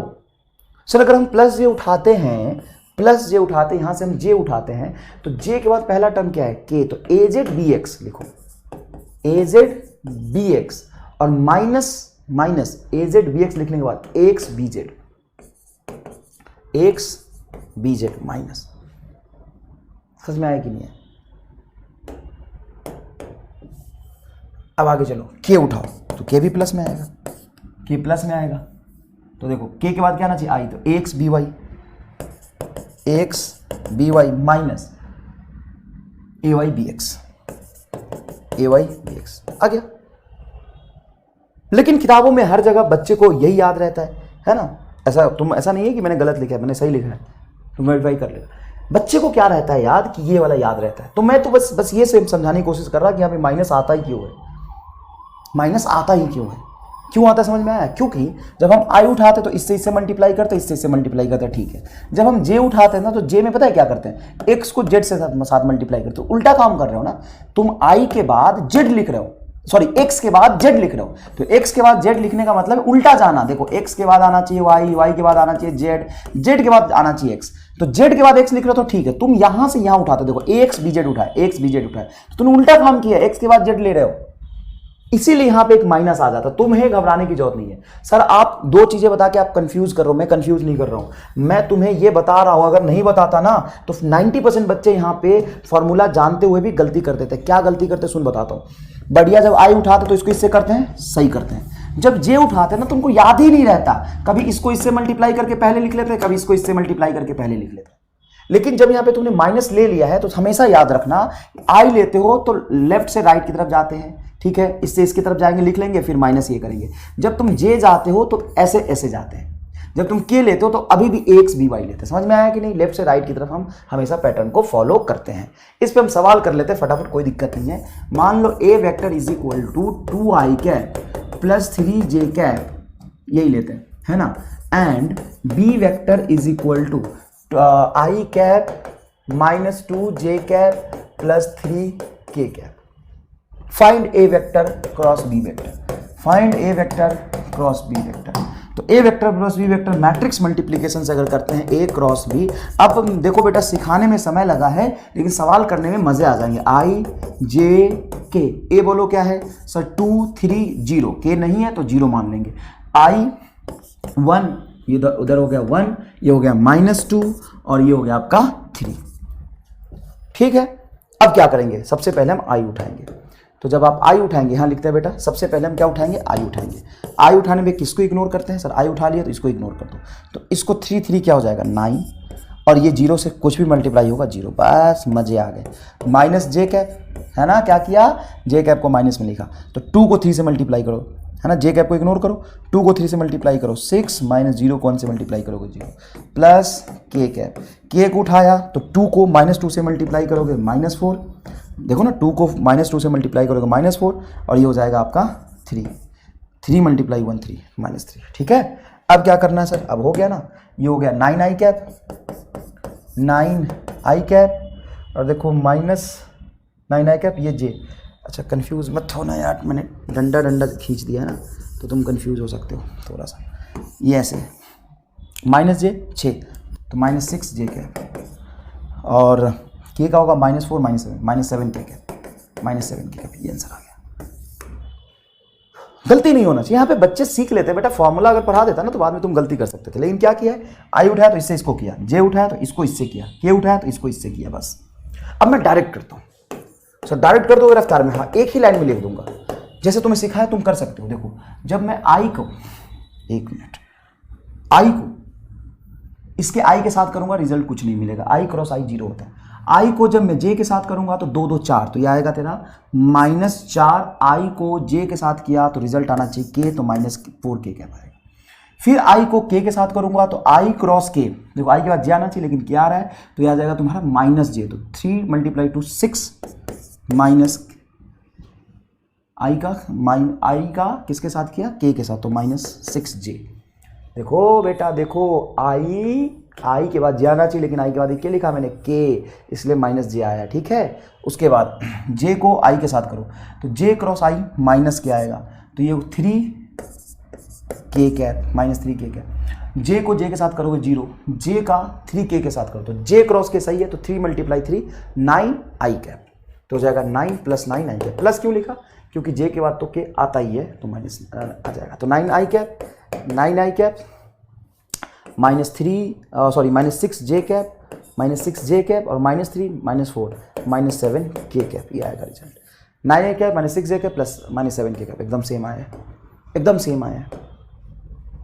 फील आएगी नहीं आया पूरा, थोड़ा सा समय लगा, आई एम सॉरी, मतलब थोड़ा सा क्रॉस प्रोडक्ट को फील कराने में उसकी जरूरत क्या पड़ती है, कहाँ पड़ती है और कैसे क्रॉस प्रोडक्ट करते हैं, लेकिन पूरा तुम्हें समझ आ गया होगा, आई क्रॉस जे में गलती नहीं करोगे। Next is 2D motion. 2D generalize motion क्या होता है साहब, तो फील करना है यहाँ पे कि 2D मोशन असल में होता है, लेकिन 2D मोशन को एक ही लाइन में सॉल्व करने का कोई ऐसा कंसेप्ट नहीं होता है। 2D मोशन को मैं डिफाइन करता हूँ, 2D motion is nothing but 1D motion along x axis plus 1D motion along y axis। इसका दूसरा एक और जोरदार डेफिनेशन है, मतलब MR स्टार डेफिनेशन, कहीं किताबों में कहीं कुछ लिखा हुआ नहीं मिलेगा, मैं तुम्हें समझाता हूं वो समझना। 2D motion is nothing but 1D motion with concept of vector. असल में ऑब्जेक्ट कर्व पे चल रहा होगा, सर्कुलर पाथ पे चलेगा, प्रोजेक्टाइल पे चलेगा, पैराबोला पे चलेगा, पार्टिकल असल में कहीं भी चल सकता है, लेकिन 2D का जो नेट डिस्प्लेसमेंट होगा उसको मैं S = ut + ½ at² लगा के निकाल ही नहीं सकता हूं। हमारे पास इक्वेशन ऑफ मोशन जो डिफाइंड है वो सिर्फ 1D के लिए डिफाइंड है, और 1D में इक्वेशन ऑफ मोशन सही होता है, तो सर 2D के सवाल को कैसे करेंगे। और यहां पे अगर ये 2D को आपने लिखा है 2D motion is equal to 1D along x axis plus 1D along y axis, तो ये 1D और ये 1D एक दूसरे पे डिपेंडेंट होगा ना एकदम अलग। y एक्सिस का एक्सेलरेशन कहता है मैं अपनी वाली वेलोसिटी को चेंज करूंगा, तू अपनी वाली देख ले, और x एक्सिस का एक्सेलरेशन कहता है मैं अपनी वाली को ही चेंज करूंगा, y वाली में मुझे कोई इंटरेस्ट नहीं है। मतलब x के एक्सेलरेशन को, सॉरी y के एक्सेलरेशन को x के वेलोसिटी में कोई इंटरेस्ट नहीं है। वाई एक्सिस का एक्सीलरेशन, वाई एक्सिस का एक्सीलरेशन वाई एक्सिस की वेलोसिटी को चेंज करेगा, एक्स एक्सिस की वेलोसिटी को चेंज नहीं करेगा। तो सर फिर 2D मोशन को सॉल्व करने का अप्रोच क्या होगा? 2D मोशन को सॉल्व करने का अप्रोच वेक्टर बताएगा। सर कैसे? तो वेक्टर में असल में आपने सीखा क्या? देखो मैंने लिखा है, वेक्टर में दो इंपॉर्टेंट चीजें सीखी आपने। कंपोनेंट ऑफ वेक्टर मतलब वेक्टर को तोड़ना, और मैग्नीट्यूड ऑफ वेक्टर मतलब वेक्टर टूटा हुआ है, एक्स और वाई में कंपोनेंट, एक्स और वाई में इफेक्ट आपको पता है, कंपोनेंट्स आपको पता है। नेट मैग्नीट्यूड निकालना मतलब जोड़ना, जोड़ना मतलब एडिशन, मैग्नीट्यूड निकालना, और तोड़ना मतलब ब्रेक करना, कंपोनेंट निकालना। ये तो सीखा है। हाँ सर सीखा है। तो अब सुनो, सवाल पढ़ना और तुम्हें सवाल पढ़ते ही ऐसा महसूस हो कि सवाल 2D का है, तो कंपोनेंट मेथड का यूज करके उस 2D मोशन को 1D motion plus 1D motion में अलग अलग ब्रेक कर लेना। सर ठीक। उसके बाद इस 1D मोशन में वही कंसेप्ट लगाना जो मोशन इन स्ट्रेट लाइन में तुमने पढ़ा है, और इस 1D मोशन में वही कंसेप्ट लगाना जो तुमने मोशन इन स्ट्रेट लाइन में पढ़ा है। तो सर एक्स एक्सिस और वाई एक्सिस में ब्रेक करने के बाद उनको अलग अलग सॉल्व करना है। हाँ, और जब हम सॉल्व कर लेंगे तो सॉल्व कर लोगे, उसके बाद फिर वेक्टर के कंसेप्ट से, मैग्नीट्यूड ऑफ वेक्टर्स के कंसेप्ट से उसको ऐड कर देना। मतलब इतने 2 क्लास में मैं वेक्टर इसलिए पढ़ा रहा था, वेक्टर में क्या पढ़ा? तोड़ना, जोड़ना, तोड़ना, जोड़ना। पहले मोशन आएगा, मोशन को तोड़ लो, अलग अलग एक्स और वाई एक्सिस में अलग अलग तोड़ लो, फिर उसको सॉल्व कर लो 1D में जो आपने कंसेप्ट पढ़ा है मोशन का, फिर उसको जोड़ लो। तो तुम्हें motion in a plane 2D motion का जो क्वेश्चन दिखाई देगा, वो क्वेश्चन का वेक्टर का एप्लीकेशन ज्यादा होगा। इसलिए मैं कह रहा हूं कि 2D motion is nothing but 1D motion with little concept of vector. बहुत आसान है ना? तो चलो अब हम कंसेप्ट समझते हैं 2D मोशन को डील कैसे करेंगे। मान लो मैंने लिखा है पोजीशन वेक्टर, ऑब्जेक्ट का लोकेशन है कहीं, पोजीशन वेक्टर है, और ऑब्जेक्ट 2D में है प्लेस्ड, तो x का position vector X I cap, y का position vector Y J cap. अगर मैं इसको डिफरेंशिएट कर दूं with respect to time, differentiate with respect to time, तो जैसे मैं इसको टाइम के रिस्पेक्ट में डिफरेंशिएट करूंगा तो dr बाई dt होगा बेटा dx by dt I cap plus dy by dt J cap. हाँ सर, दोनों तरफ आप dt कर दिए तो dr by dt, dx by dt, dy by dt। dr by dt is nothing but net velocity vector, okay. और dx by dt is the velocity along x axis, क्योंकि सिर्फ x में चेंज हो रहा है, x कंपोनेंट में change होता है। Rate of change in position along x with respect to time is velocity along x axis I cap, plus ये होगा तुम्हारा वेलोसिटी अलोंग y एक्सिस जे कैप। ऐसा आएगा। सच्चा x का वेलोसिटी, y का वेलोसिटी, ये नेट वेलोसिटी। हाँ, इसको अगर तुम वेक्टर फॉर्म में ड्रॉ करोगे तो कैसे करोगे? देखो ये तेरा vx है, हाँ सर ये vx है, वेलोसिटी अलोंग x एक्सिस। ये तेरा vy है, हाँ सर ये मेरा vy है, तो नेट वेलोसिटी क्या होगा? नेट वेलोसिटी ये होगा। अरे हाँ, ये देख देख इधर देख देख रामलाल नजरे स्क्रीन पर एकदम, ये vx, ये vy, और ये आपका नेट वेलोसिटी v, इन दोनों का वेक्टर सम। तो सर डायरेक्शन ऑफ मोशन अगर मेरे से पूछे तो direction of motion net velocity का ही डायरेक्शन होता है। Direction of motion always along velocity, चाहे 2D मोशन हो या 1D मोशन हो, direction of motion along velocity, along velocity. तो ये x एक्सिस की वेलोसिटी, ये y एक्सिस की वेलोसिटी, दोनों का वेक्टर सम करेंगे तो मुझे नेट वेलोसिटी मिलेगा। मतलब ये, तो यहां से तुम कह सकते हो, अगर ये थीटा ज्यूम कर ले तो tan theta is equal to हो जाएगा vy बाई vx। ये tan थीटा है direction of motion, direction of motion मतलब नेट वेलोसिटी का direction from x axis, direction of motion from x axis. बहुत आसान, बहुत आसान। सर लेकिन वैसे स्पीड पूछ रहा, नेट वेलोसिटी पूछ रहा, तो वो कैसे निकालेंगे? बेटा नेट वेलोसिटी मतलब वेलोसिटी वेक्टर का मैग्नीट्यूड, वेलोसिटी वेक्टर का मैग्नीट्यूड कैसे निकालेंगे? तो ये होगा vx का होल स्क्वायर प्लस vy का होल स्क्वायर। ये होगा, मान लो तुमसे बोला कि एक ऑब्जेक्ट की वेलोसिटी वेक्टर है 10i cap plus 10j cap, तो नेट वेलोसिटी क्या होगा? रामलाल लोग कहते हैं कि 10 प्लस 10 20, नहीं, ये i और j अगर अलग अलग है तो उसको अलग अलग ही हम जोड़ेंगे, और अलग अलग कैसे जोड़ेंगे? रूट अंडर vx का होल स्क्वायर प्लस vy का होल स्क्वायर। ठीक है बेटा, अब देखो वेलोसिटी वेक्टर हमने, पोजीशन वेक्टर हमने ये पढ़ा था, है ना, xy स्पेस में 2D, 3D का नहीं है यहाँ पे मोशन, 2D का है। 2D मोशन में 3D कहाँ लाओगे भाई? तो सर वेक्टर में तो आप आई जे के सब कर रहे थे, हाँ कर रहे थे, लेकिन यहाँ पे मोशन तो 2D होगा। तो एक्स आई कैप आई जे में होगा या जे के में होगा या आई के में होगा, मोशन 2D है तो 2 ही होंगे, हर आसान चीज़ है। इसको डिफ्रेंशिएट कर देंगे तो ये होगा वेलोसिटी अलोंग एक्स एक्सिस आई cap plus velocity along y axis जे कैप। और इसको डिफ्रेंशिएट करेंगे तो नेट एक्सेलरेशन बराबर होगा एक्सेलरेशन अलोंग एक्स एक्सिस का वेलोसिटी चेंज करोगे तो एक्स एक्सिस का एक्सेलरेशन मिलेगा, and rate of change in velocity along y axis, ये आपका एक्सेलरेशन अलोंग वाई एक्सिस मिलेगा। कितना आसान है, कितना आसान है, कितना आसान है। सर एक्सेलरेशन का मैग्नीट्यूड क्या होगा? तो मैग्नीट्यूड ऑफ एक्सेलरेशन होगा रूट अंडर एक्स का होल स्क्वायर प्लस ए वाई का होल स्क्वायर, अगर तुमसे पूछते तो।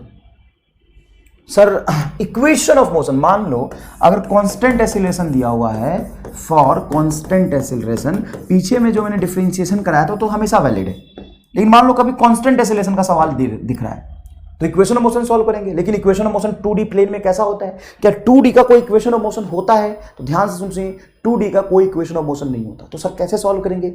अब क्या करेंगे, फर्स्ट इक्वेशन ऑफ मोशन को ऐसे लिखेंगे, फर्स्ट इक्वेशन ऑफ मोशन को ऐसे लिखेंगे, velocity along final velocity along x axis बराबर initial velocity along x axis plus acceleration along x axis into t. Y velocity along y axis बराबर initial velocity along y axis plus acceleration along y axis into t, ये होना चाहिए, ऐसे आएगा। अच्छा, मतलब एक first equation of motion x axis में अलग लगाएंगे, वाई एक्सिस में अलग लगाएंगे, और अगर मुझे नेट वेलोसिटी निकालना है तो नेट वेलोसिटी हो जाएगा एक्स का final velocity I cap plus Y का फाइनल वेलोसिटी जे कैप। इस तरीके से हम डील करेंगे। Sir second equation of motion बता दो, तो देखो एक्स एक्सिस का डिस्प्लेसमेंट बराबर velocity along x axis T cap plus half acceleration of X axis into T square, और वाई बराबर हो जाएगा आपका U Y T plus half A Y into T square. पूरा अलग अलग होता है, इनमें कोई रिलेशन नहीं। हाँ, वेक्टर अगर दोनों में रिलेशन देखना है तो नेट डिस्प्लेसमेंट जो होगा आपका एक्स का displacement I cap plus Y का डिस्प्लेसमेंट जे कैप। डिस्प्लेसमेंट लिखा है मतलब एस वेक्टर लिख लीजिए, एक्स एक्सिस का डिस्प्लेसमेंट प्लस वाई एक्सिस का डिस्प्लेसमेंट। तो सर नेट डिस्प्लेसमेंट क्या होगा? नेट डिस्प्लेसमेंट होगा एक्स का होल स्क्वायर प्लस वाई का होल स्क्वायर, ये आंसर आ जाएगा। कितना आसान है। आइए सवाल करते हैं। Initial velocity of object is 3i cap plus 4j cap and after some time its velocity is 4i cap plus 3j cap, then find magnitude of change in velocity. पहला सवाल है। दूसरा है change in magnitude of velocity. थोड़ा सा बेटा अंग्रेजी का ट्यूशन उम्मीद करते कि आपने लगा लिया होगा, है ना? अंग्रेजी का ट्यूशन भी एक लगवा लेना जरूरी है, नहीं तो ये सवाल भी फिर से आप गलत सॉल्व करोगे, ये सवाल फिर से आप गलत सॉल्व करोगे। कैसे सर, क्यों सब गलत सॉल्व करेंगे? इसमें क्या दिक्कत है? इसमें दिक्कत ये है बेटा, इसमें दिक्कत ये है कि magnitude of change in velocity and change in magnitude of velocity दोनों अलग अलग चीजें हैं। यहां पे मैं पूछ रहा हूं मैग्नीट्यूड, मैंने कराया भी था प्रीवियस लेक्चर, फिर से एक बार करा देता हूं। मैग्नीट्यूड निकालना है किसका? चेंज इन वेलोसिटी का। तो मुझे चेंज इन वेलोसिटी निकालना पड़ेगा पहले। दूसरा सवाल अलग है, मुझे चेंज देखना है, किसमें चेंज देखना है? Magnitude of velocity. Magnitude of velocity एक साथ लिखा हुआ है, मैग्नीट्यूड ऑफ वेलोसिटी को हम कहते हैं स्पीड, तो आप कह सकते हो चेंज इन स्पीड बताइए। और ऊपर वाला सवाल है मैग्नीट्यूड, सीधा वेलोसिटी नहीं है, मैग्नीट्यूड ऑफ, मैग्नीट्यूड निकालना है किसका? चेंज इन वेलोसिटी का। तो पहले हम चेंज इन वेलोसिटी निकालेंगे। सवाल दोनों अलग है, सॉल्यूशन दोनों का अलग तरीके से होगा। पहला सॉल्यूशन देखिएगा, चेंज इन वेलोसिटी हम पहले निकालेंगे। चेंज हमेशा होता है final minus initial. Final velocity बेटा ये रहा 4i cap plus 3j cap, तो 4i cap plus 3j cap minus initial velocity ये रहा 3i cap plus 4j cap. जब बेटा इसको सब्ट्रैक्ट करोगे तो देखो 4i cap plus 3j cap, 4i cap में से 3i कैप घटाओगे तो i कैप बचेगा, और 3j कैप में से 4j कैप को सब्ट्रैक्ट करोगे तो माइनस j कैप बचेगा। तो ये आया तुम्हारा। तो सर इसका अगर मैग्नीट्यूड निकाले तो डेल्टा v का मैग्नीट्यूड निकालो तो रूट अंडर 1 का होल स्क्वायर, यहाँ पे 1 मान सकते हो, यहाँ पे -1 होगा, -1 का होल स्क्वायर, तो ये आ जाएगा आपका root two is your correct answer. Root two is your correct answer. बढ़िया सर। अब यहाँ पे देखना दूसरा solution, change in magnitude of velocity. हमें चेंज निकालना है, change in magnitude of velocity, मतलब आपको फाइनल वेलोसिटी का मैग्नीट्यूड में से इनिशियल वेलोसिटी के मैग्नीट्यूड को घटाना है। अब इसका मैग्नीट्यूड क्या होगा? तो फाइनल वेलोसिटी का मैग्नीट्यूड होगा 5 रूट अंडर 4 का होल स्क्वायर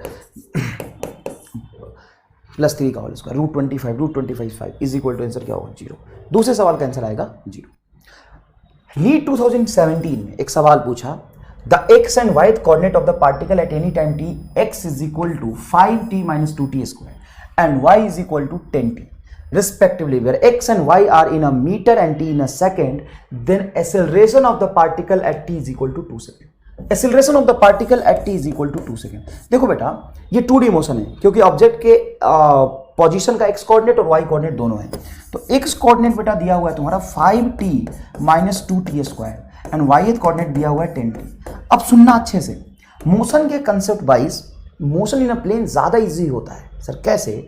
देखो बेटा, dx/dt क्या हो जाएगा, ये वेलोसिटी अलोंग x एक्सिस होगा और वेलोसिटी अलोंग x एक्सिस क्या बनेगा, तो 5t का डिफरेंशिएशन सिंपल 5 माइनस 2 बाहर और t स्क्वायर का डिफरेंशिएशन 2t, तो ये बना तेरा velocity along x axis 5 minus 4t।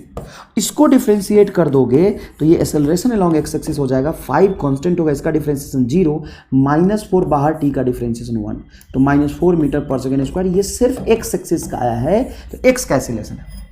अब y का एक्सेलरेशन फिर हमें पैरेलल में और निकालना पड़ेगा, हमें एकदम अलग अलग 1D का कंसेप्ट लगाना है।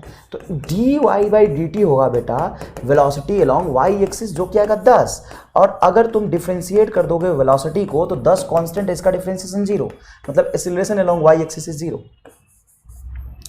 तो एक्सेलरेशन बचेगा सिर्फ -4, तो -4 metre per second square is the correct answer. कितना आसान है ये देखना। AIPMT 2014 का एक सवाल है, सवाल पढ़िएगा क्या है। A particle is moving such that position coordinate are 2, 3 at t is equal to 0 and इतना at t is equal to 2 and इतना at t is equal to 5। मतलब कोऑर्डिनेट दिया हुआ, पोजीशन वेक्टर 0 पे उतना था, 2 सेकंड पे पार्टिकल यहाँ था, मतलब यहाँ से कहीं पार्टिकल चला, यहाँ पे कोऑर्डिनेट दिया हुआ है तुम्हारा 2, 3 और फिर कहीं यहाँ है 6, 7, फिर कहीं यहाँ है तुम्हारा 13, 14। Then average velocity from 0 to 5 second. तो सबसे पहले एवरेज वेलोसिटी का कंसेप्ट बताइए क्या होता है। सर एवरेज वेलोसिटी होता है total change in velocity,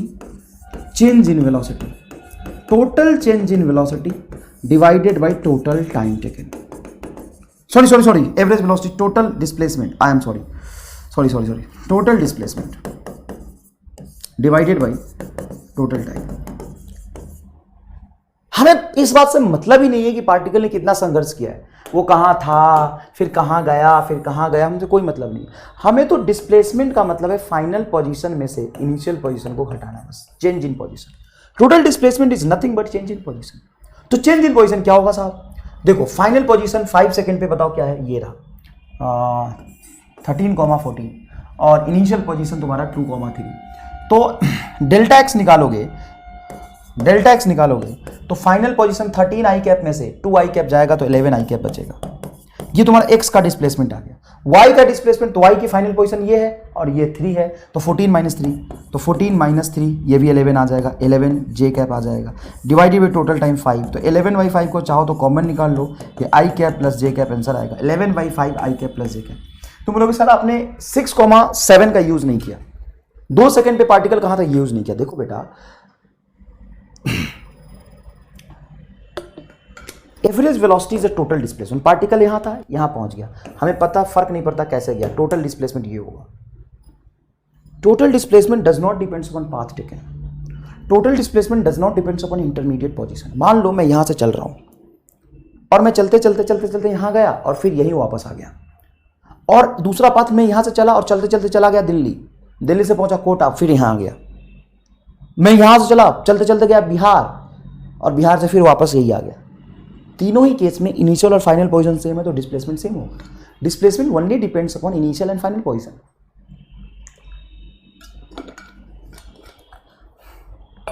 displacement does not depends upon intermediate position, ठीक है।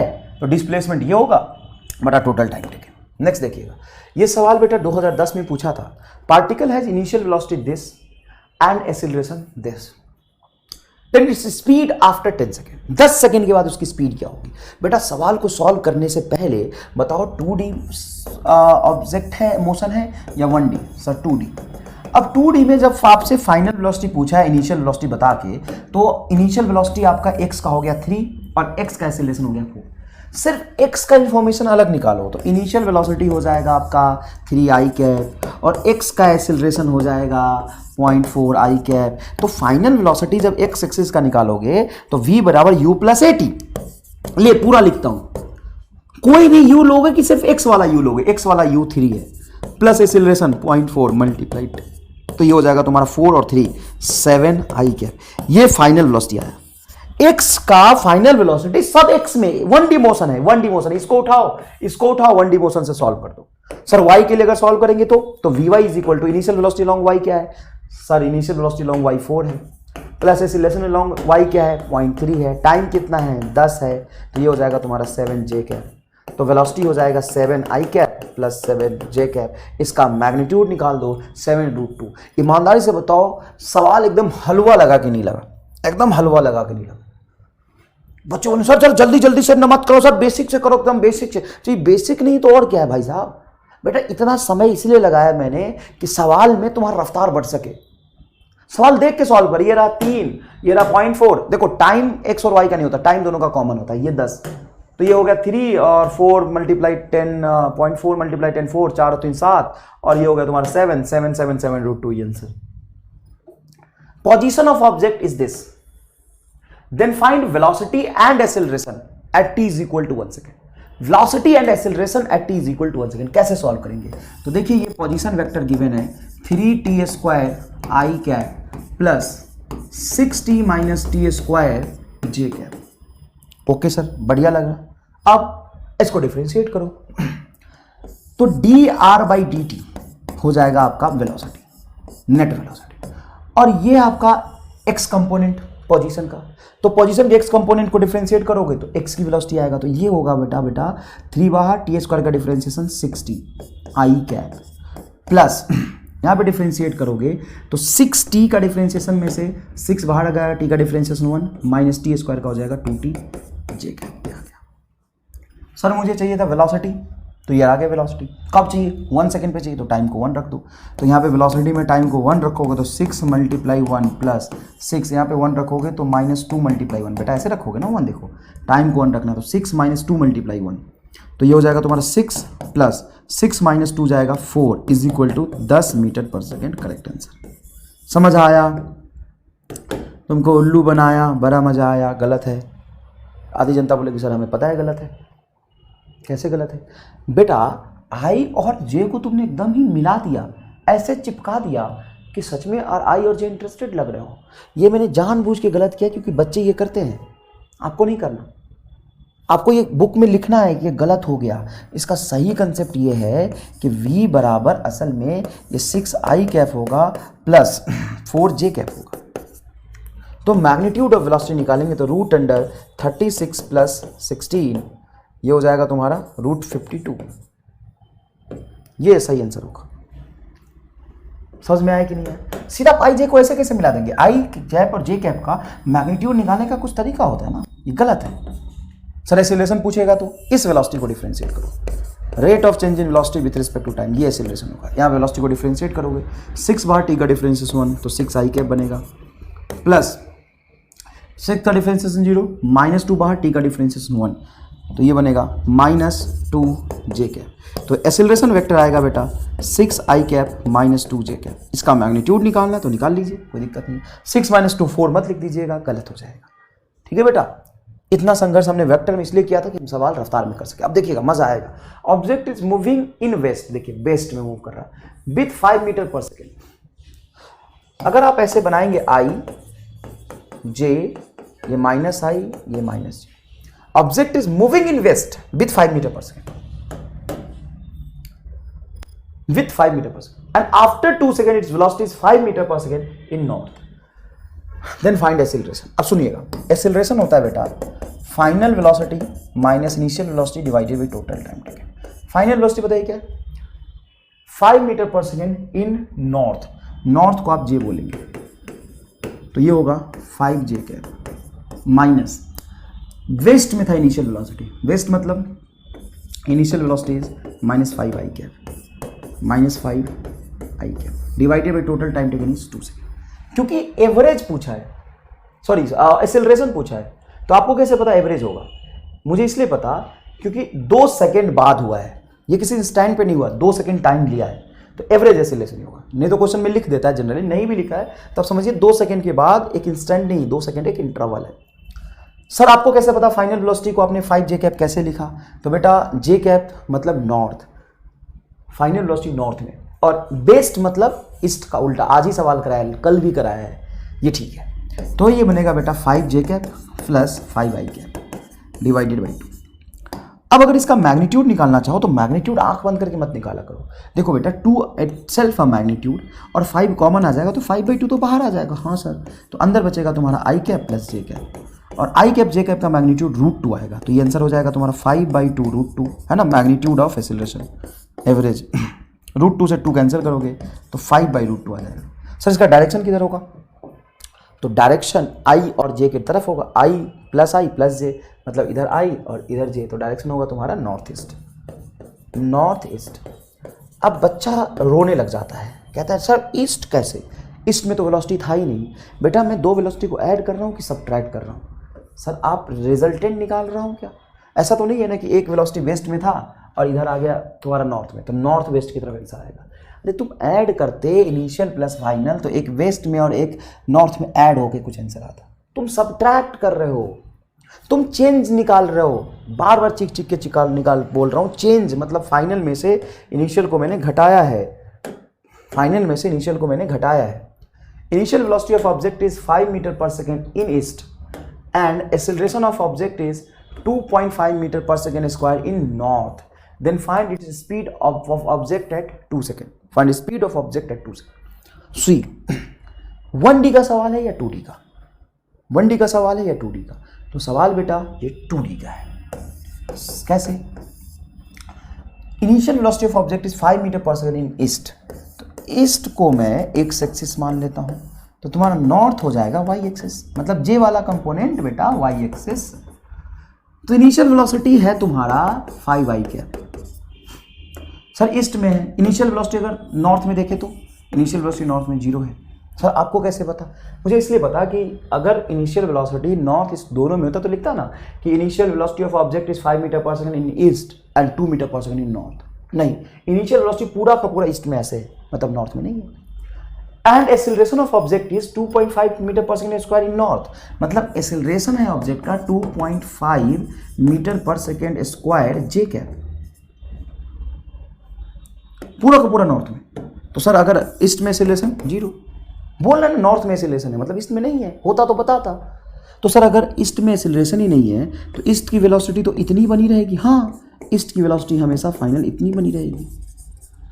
और यहाँ पे अगर नॉर्थ में वाई एक्सिस में लगाऊं मैं v बराबर u प्लस 80, तो नॉर्थ में इनिशियल वेलोसिटी क्या था 0, एक्सेलरेशन क्या था 2.5 मल्टीप्लाई टाइम 2 सेकंड बाद पूछा है, तो 5/2, तो ये बचेगा तुम्हारा 5 जे कैप, नॉर्थ मतलब वाई एक्सिस जे कैप, और ये आई कैप। तो नेट वेलोसिटी आ जाएगा आपका 5 i cap plus 5 j cap. तो मैग्नीट्यूड ऑफ वेलोसिटी को हम स्पीड कहते हैं, ये होगा 5√2।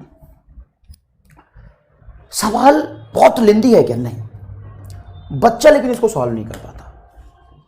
क्यों कहता है? अच्छा ये वेलोसिटी है और ये एक्सेलरेशन है, तो v बराबर u प्लस 80। जो ईस्ट की वेलोसिटी है उसको ईस्ट का एक्सेलरेशन ही चेंज कर सकता है, और ईस्ट में एक्सेलरेशन है ही नहीं। तो ईस्ट की वेलोसिटी किसी भी समय पे इतनी बनी रहेगी, और इनिशियल वेलोसिटी नॉर्थ में था ही नहीं, लेकिन एक्सेलरेशन नॉर्थ में ये है, तो 2 सेकंड बाद नॉर्थ में इतनी वेलोसिटी डेवलप हो जाएगी। नेक्स्ट क्वेश्चन देखिए, acceleration of object is this. Acceleration बेटा दिया हुआ है 2i cap plus 3t square J cap. Then find velocity at t is equal to 1 second. कैसे निकालोगे? 1 सेकेंड में वेलोसिटी कितनी होगी? तो सर एक्सेलरेशन को डिफरेंशिएट कर दो। डिफरेंशिएट करते ही कहाँ गिरोगे बेटा? नाली में। हाँ सर नहीं कर सकते, तो क्या करेंगे? इंटीग्रेशन। तो यहाँ लिखेंगे dv बटा dt, और इंटीग्रेशन करने के लिए dt को उधर ले जाएंगे, तो सिंपल सी बात है, ये हो जाएगा 2dt आई कैप का साथ मत छोड़ना, 3t स्क्वायर dt जे कैप का साथ मत छोड़ना, दोनों तरफ इंटीग्रेशन का साइन लगा दो। Initial t is equal to 0 समय पे, यहाँ भी टाइम का इंटीग्रेशन है, देखो dt t is equal to 0 समय पे क्या कुछ वेलोसिटी था? Initial velocity of object is 0। Find velocity at 1 second, if it initial velocity zero, तो initial velocity zero, final velocity v हो जाएगा किसी टाइम 1 सेकेंड पे, तो टाइम यहाँ पे 1 रख दो। ये लिमिट रखने का तरीका हो गया। डीवी का इंटीग्रेशन सिंपल वी बराबर 2 इंटू डी टी, क्या है यहाँ पे 2 इंटू डी टी, तो 2 बाहर, हाँ सर 2 बाहर, डी टी का इंटीग्रेशन क्या बनेगा सिंपल टी, लिमिट 0 से 1 तक, प्लस 3 बाहर, यस, टी स्क्वायर का इंटीग्रेशन क्या होगा टी का पावर 3/3, 3 से 3 कैंसिल होगा, लिमिट 0 से 1 तक। बेटा यहाँ पे v बराबर 2 मल्टीप्लाई 1 प्लस टी स्क्वायर मतलब 1, लोअर लिमिट रखो तो 0 आएगा, 3 से 3 तो कट ही गया, 1 का क्यूब 1 ही रहेगा, 1 और ये 2, 3 मीटर पर सेकेंड से करेक्ट आंसर। बहुत आसान है। नेक्स्ट देखिएगा, equation of trajectory. Equation of trajectory क्या होता है? इक्वेशन ऑफ ट्रेजेक्ट्री मतलब जिस पाथ पे ऑब्जेक्ट चल रहा है उसका इक्वेशन। अगर पाथ स्ट्रेट लाइन पे चल रहा होगा तो इक्वेशन आएगा mx प्लस सी। सर y और x दोनों का रिलेशन है तो पाथ स्ट्रेट लाइन कैसे हो सकता है? बेटा ये भी तो स्ट्रेट लाइन है। ऐसा भी तो हो सकता है कि ऑब्जेक्ट असल में इस तरह के लाइन पे चल रहा है, सर ये तो 1D मोशन हो गया, हाँ 1D मोशन हो गया, लेकिन सिर्फ x और y दोनों चेंज हो रहा है, हाँ तो x एक्सिस, x कोऑर्डिनेट और y कोऑर्डिनेट दोनों चेंज हो रहा है लेकिन लिनियरली चेंज हो रहा है, तो पाथ कैसा होगा? Straight line. सर अगर y is equal to X square हो तो पैराबोला, पैराबोला। अगर y is equal to 1/x आ जाए तो हाइपरबोला। अगर ऐसा इक्वेशन बने, ऐसा इक्वेशन बने कि X square by X square plus Y square बराबर आर स्क्वायर, तो ये इक्वेशन ऑफ सर्कल है। अगर इक्वेशन ऐसा बने इलिप्स का, X square by A square plus Y square by B square is equal to R square, है ना, एक्स एक्सिस और वाई एक्सिस के लॉन्ग रेडियस अलग अलग हो जाए तो पाथ इलिप्टिकल होता है। ये सर्कल का इक्वेशन है, सर्कल का, ये किसका है? इलिप्स का है, ठीक है ना। तो equation of trajectory is nothing but path followed by the object, मतलब पाथ का इक्वेशन।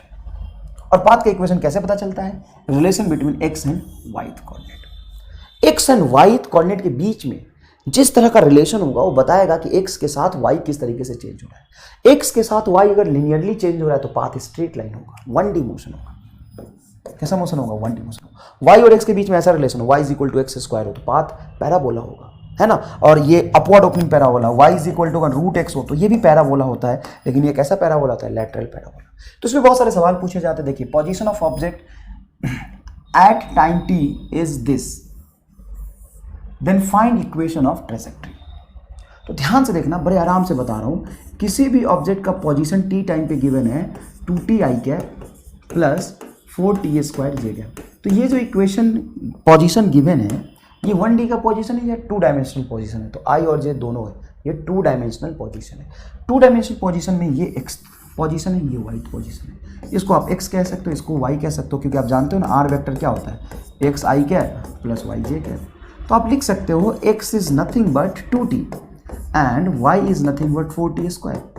तो क्या x और t का रिलेशन इक्वेशन ऑफ ट्रेजेक्ट्री होता है क्या? नहीं। Equation of trajectory is nothing but a relation between x and y position. x और y के रिलेशन से ही हमें पता चलेगा कि पाथ कैसा है। तो यहां पे x की दोस्ती t के साथ है, x t के साथ घूम रहा, y की दोस्ती t के साथ है, y t के साथ घूम रहा। x की दोस्ती किसके साथ है? t के साथ है। y की दोस्ती किसके साथ है? t के साथ है।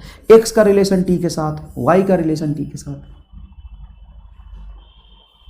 और मुझे x और y का रिलेशन देखना है। x और y में कोई दोस्ती नहीं है, x का दोस्ती क्या टाइम से, y का दोस्ती टाइम से, और x और y को मिलाना है। तो मिलाने में कौन मदद करेगा?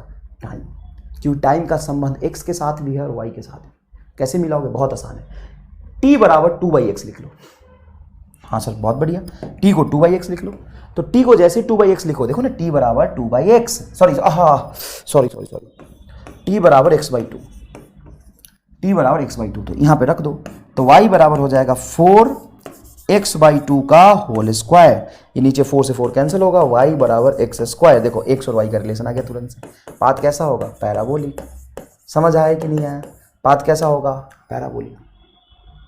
If position of object is this, बताइए, ऑब्जेक्ट इज मूविंग ऑन, कैसे पाथ पे चल रहा है? बेटा देखना ध्यान से, r बराबर ये क्या x, तो x की वैल्यू हो जाएगी 3 sin ओमेगा t,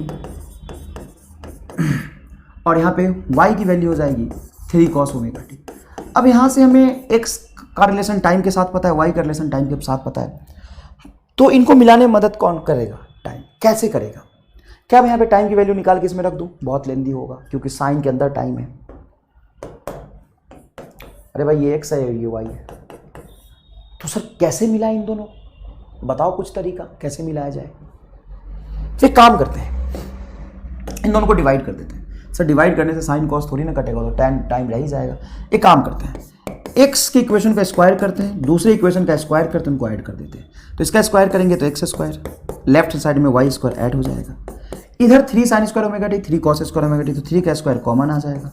अंदर बचेगा sine square omega T plus cos square omega T. Result क्या आ जाएगा? रिजल्ट आ जाएगा सर 1। मतलब इक्वेशन ऑफ ट्रेजेक्ट्री होगा X square plus Y square बराबर 3 का होल स्क्वायर। वाह सर मजे आ गए।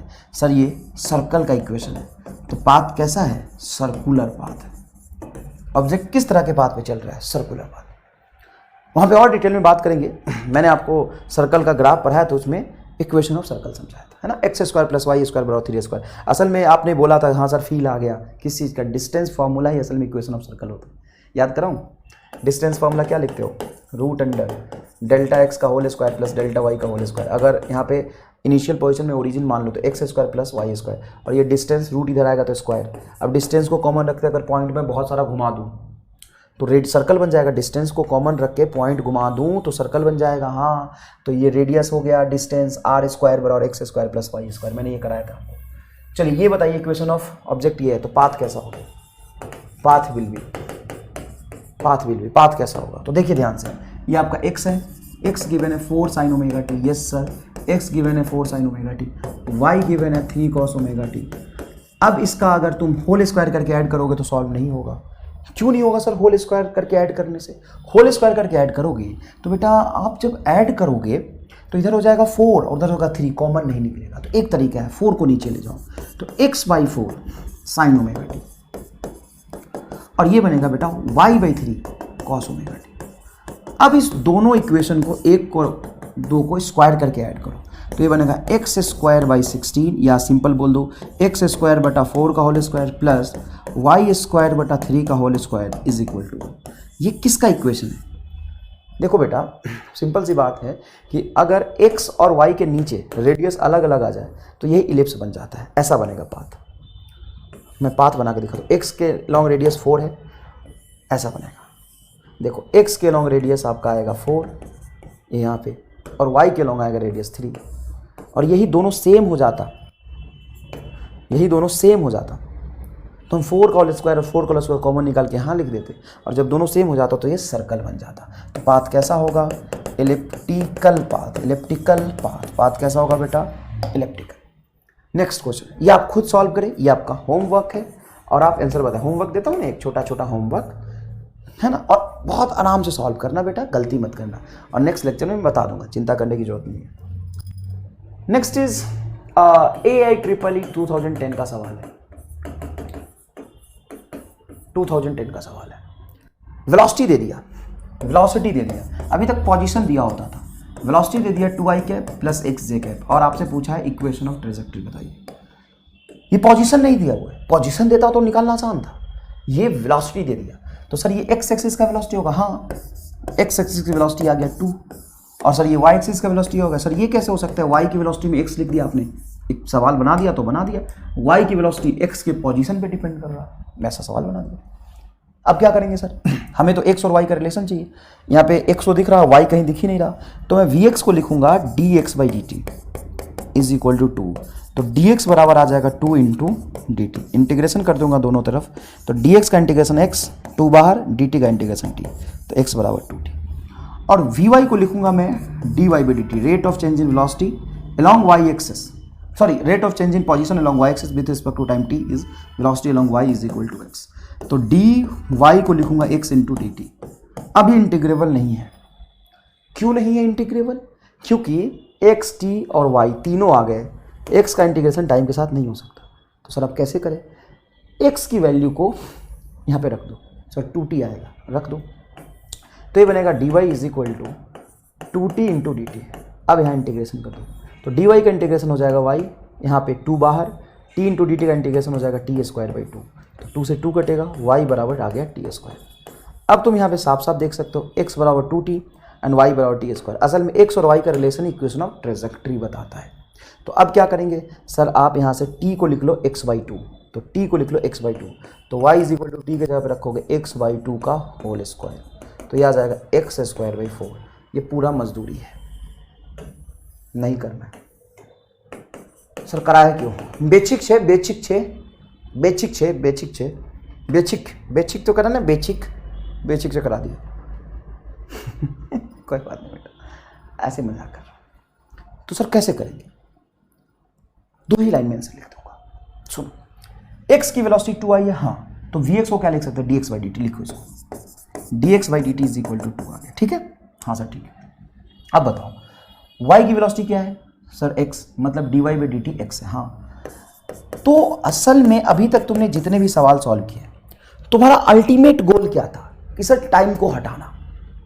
यहां भी हमने क्या किया कि x का रिलेशन टाइम में आया, y का रिलेशन टाइम के टर्म्स में आया, फिर हमने टाइम को हटाया। तो जब तुम्हें टाइम हटाना है तो यही पे डिवाइड कर दो ना, dt से dt कट जाएगा। हाँ, x को यहां ले जाओ तो x into D X is equal to 2 यहाँ है, dy इधर आ जाएगा 2 इंटू dy। अरे हाँ सर ये तो ठीक है। अब दोनों तरफ इंटीग्रेशन कर दो, x इंटू डी एक्स का इंटीग्रेशन होगा x² 2, और ये 2 को नीचे ले जाओगे तो मल्टीप्लाई 2 कर दो, और यहाँ पे dy का इंटीग्रेशन y, तो आ गया y is equal to x² 4 answer. Parabola कोई खास बात नहीं। अच्छा चलो नेक्स्ट, ये है MR star problem. This is not for NEET, this is for boost your सोच, है ना? ये नीट के लिए नहीं है, ये थोड़ा सा मेंटल एक्सरसाइज के लिए। तो ये सवाल अगर आपसे सॉल्व ना हो तो दिल पे मत ले, ये कभी नीट में आ ही नहीं सकता। नीट में देख रहे हो क्या लेवल है, बहुत छोटे छोटे सवाल आते हैं। तो सर ये आपने किस लिए दिया है, थोड़ा सा मेंटल एक्सरसाइज करिए। नेक्स्ट लेक्चर में मैं इसका सॉल्यूशन बताऊंगा। तो एक होमवर्क दिया और एक ये, if object is moving with velocity v is equal to 3 sin t i के प्लस 3 cos t j के। किसी ऑब्जेक्ट का वेलोसिटी ये है 3 sin t i cap plus 4 cos t j cap, then find distance travel in 3 second. तो 3 second में object कितना distance travel करेगा। डिस्टेंस सर, डिस्टेंस तो एक्चुअल पाथ पे डिपेंड करता है, हाँ, तो डिस्टेंस कितना ट्रेवल करेगा ये हमें निकालना है। ऑब्जेक्ट कितना डिस्टेंस ट्रेवल करेगा। एक मिनट, मैंने यहां गलत लिख दिया, सॉरी, ये 3 लिखा हुआ है ना, 3 cos ओमेगा टी, सॉरी, रे रुक जा यार, 3 cos ओमेगा टी, ये वेलोसिटी। तो डिस्टेंस कितना ट्रेवल करेगा ये आपको निकालना है, ठीक है? कोई दिक्कत नहीं है ना, थोड़ा सा मेंटल एक्सरसाइज करिएगा, क्या पता आप निकाल पाए। दोनों सवाल का जवाब मैं नेक्स्ट लेक्चर में बता दूंगा। चलो मैं ये थोड़ा सा सॉल्व कर देता हूँ, इसका आंसर क्या आएगा वो बता देता हूँ। तो इसका आंसर आएगा distance is equal to speed into time, speed into time. तो स्पीड हो जाएगा आपका, स्पीड हो जाएगा, वो तो करना पड़ेगा सॉल्व वैसे तो, वो 3√2 मल्टीप्लाई 3, तो 9√2 metre is the correct answer. ये आंसर है ना? और इसका कोई लेंथी सॉल्यूशन नहीं है, सॉल्यूशन 2 ही लाइन का है, ठीक है ना? थोड़ा सा बुद्धि लगाइएगा, देखिएगा कि ऑब्जेक्ट का पाथ कैसा है, किस तरह के पाथ पे चल रहा है। पाथ भी पता कर सकते हैं यहाँ से, ऑब्जेक्ट का पाथ भी पता कर सकते हैं ना, एक बार पाथ भी पता करके देखिएगा ऑब्जेक्ट का पाथ कैसा है, ठीक है? और ऑब्जेक्ट कितना डिस्टेंस ट्रेवल करेगा 3 मीटर, ठीक है बेटा? चलिए आज के लेक्चर का यहीं समापन करते हैं। आपका बहुत बहुत धन्यवाद। नेक्स्ट लेक्चर में हम स्टार्ट करेंगे, डीपीपी अच्छे सॉल्व कर लीजिएगा। नेक्स्ट लेक्चर में हम प्रोजेक्टाइल मोशन स्टार्ट करेंगे। धन्यवाद।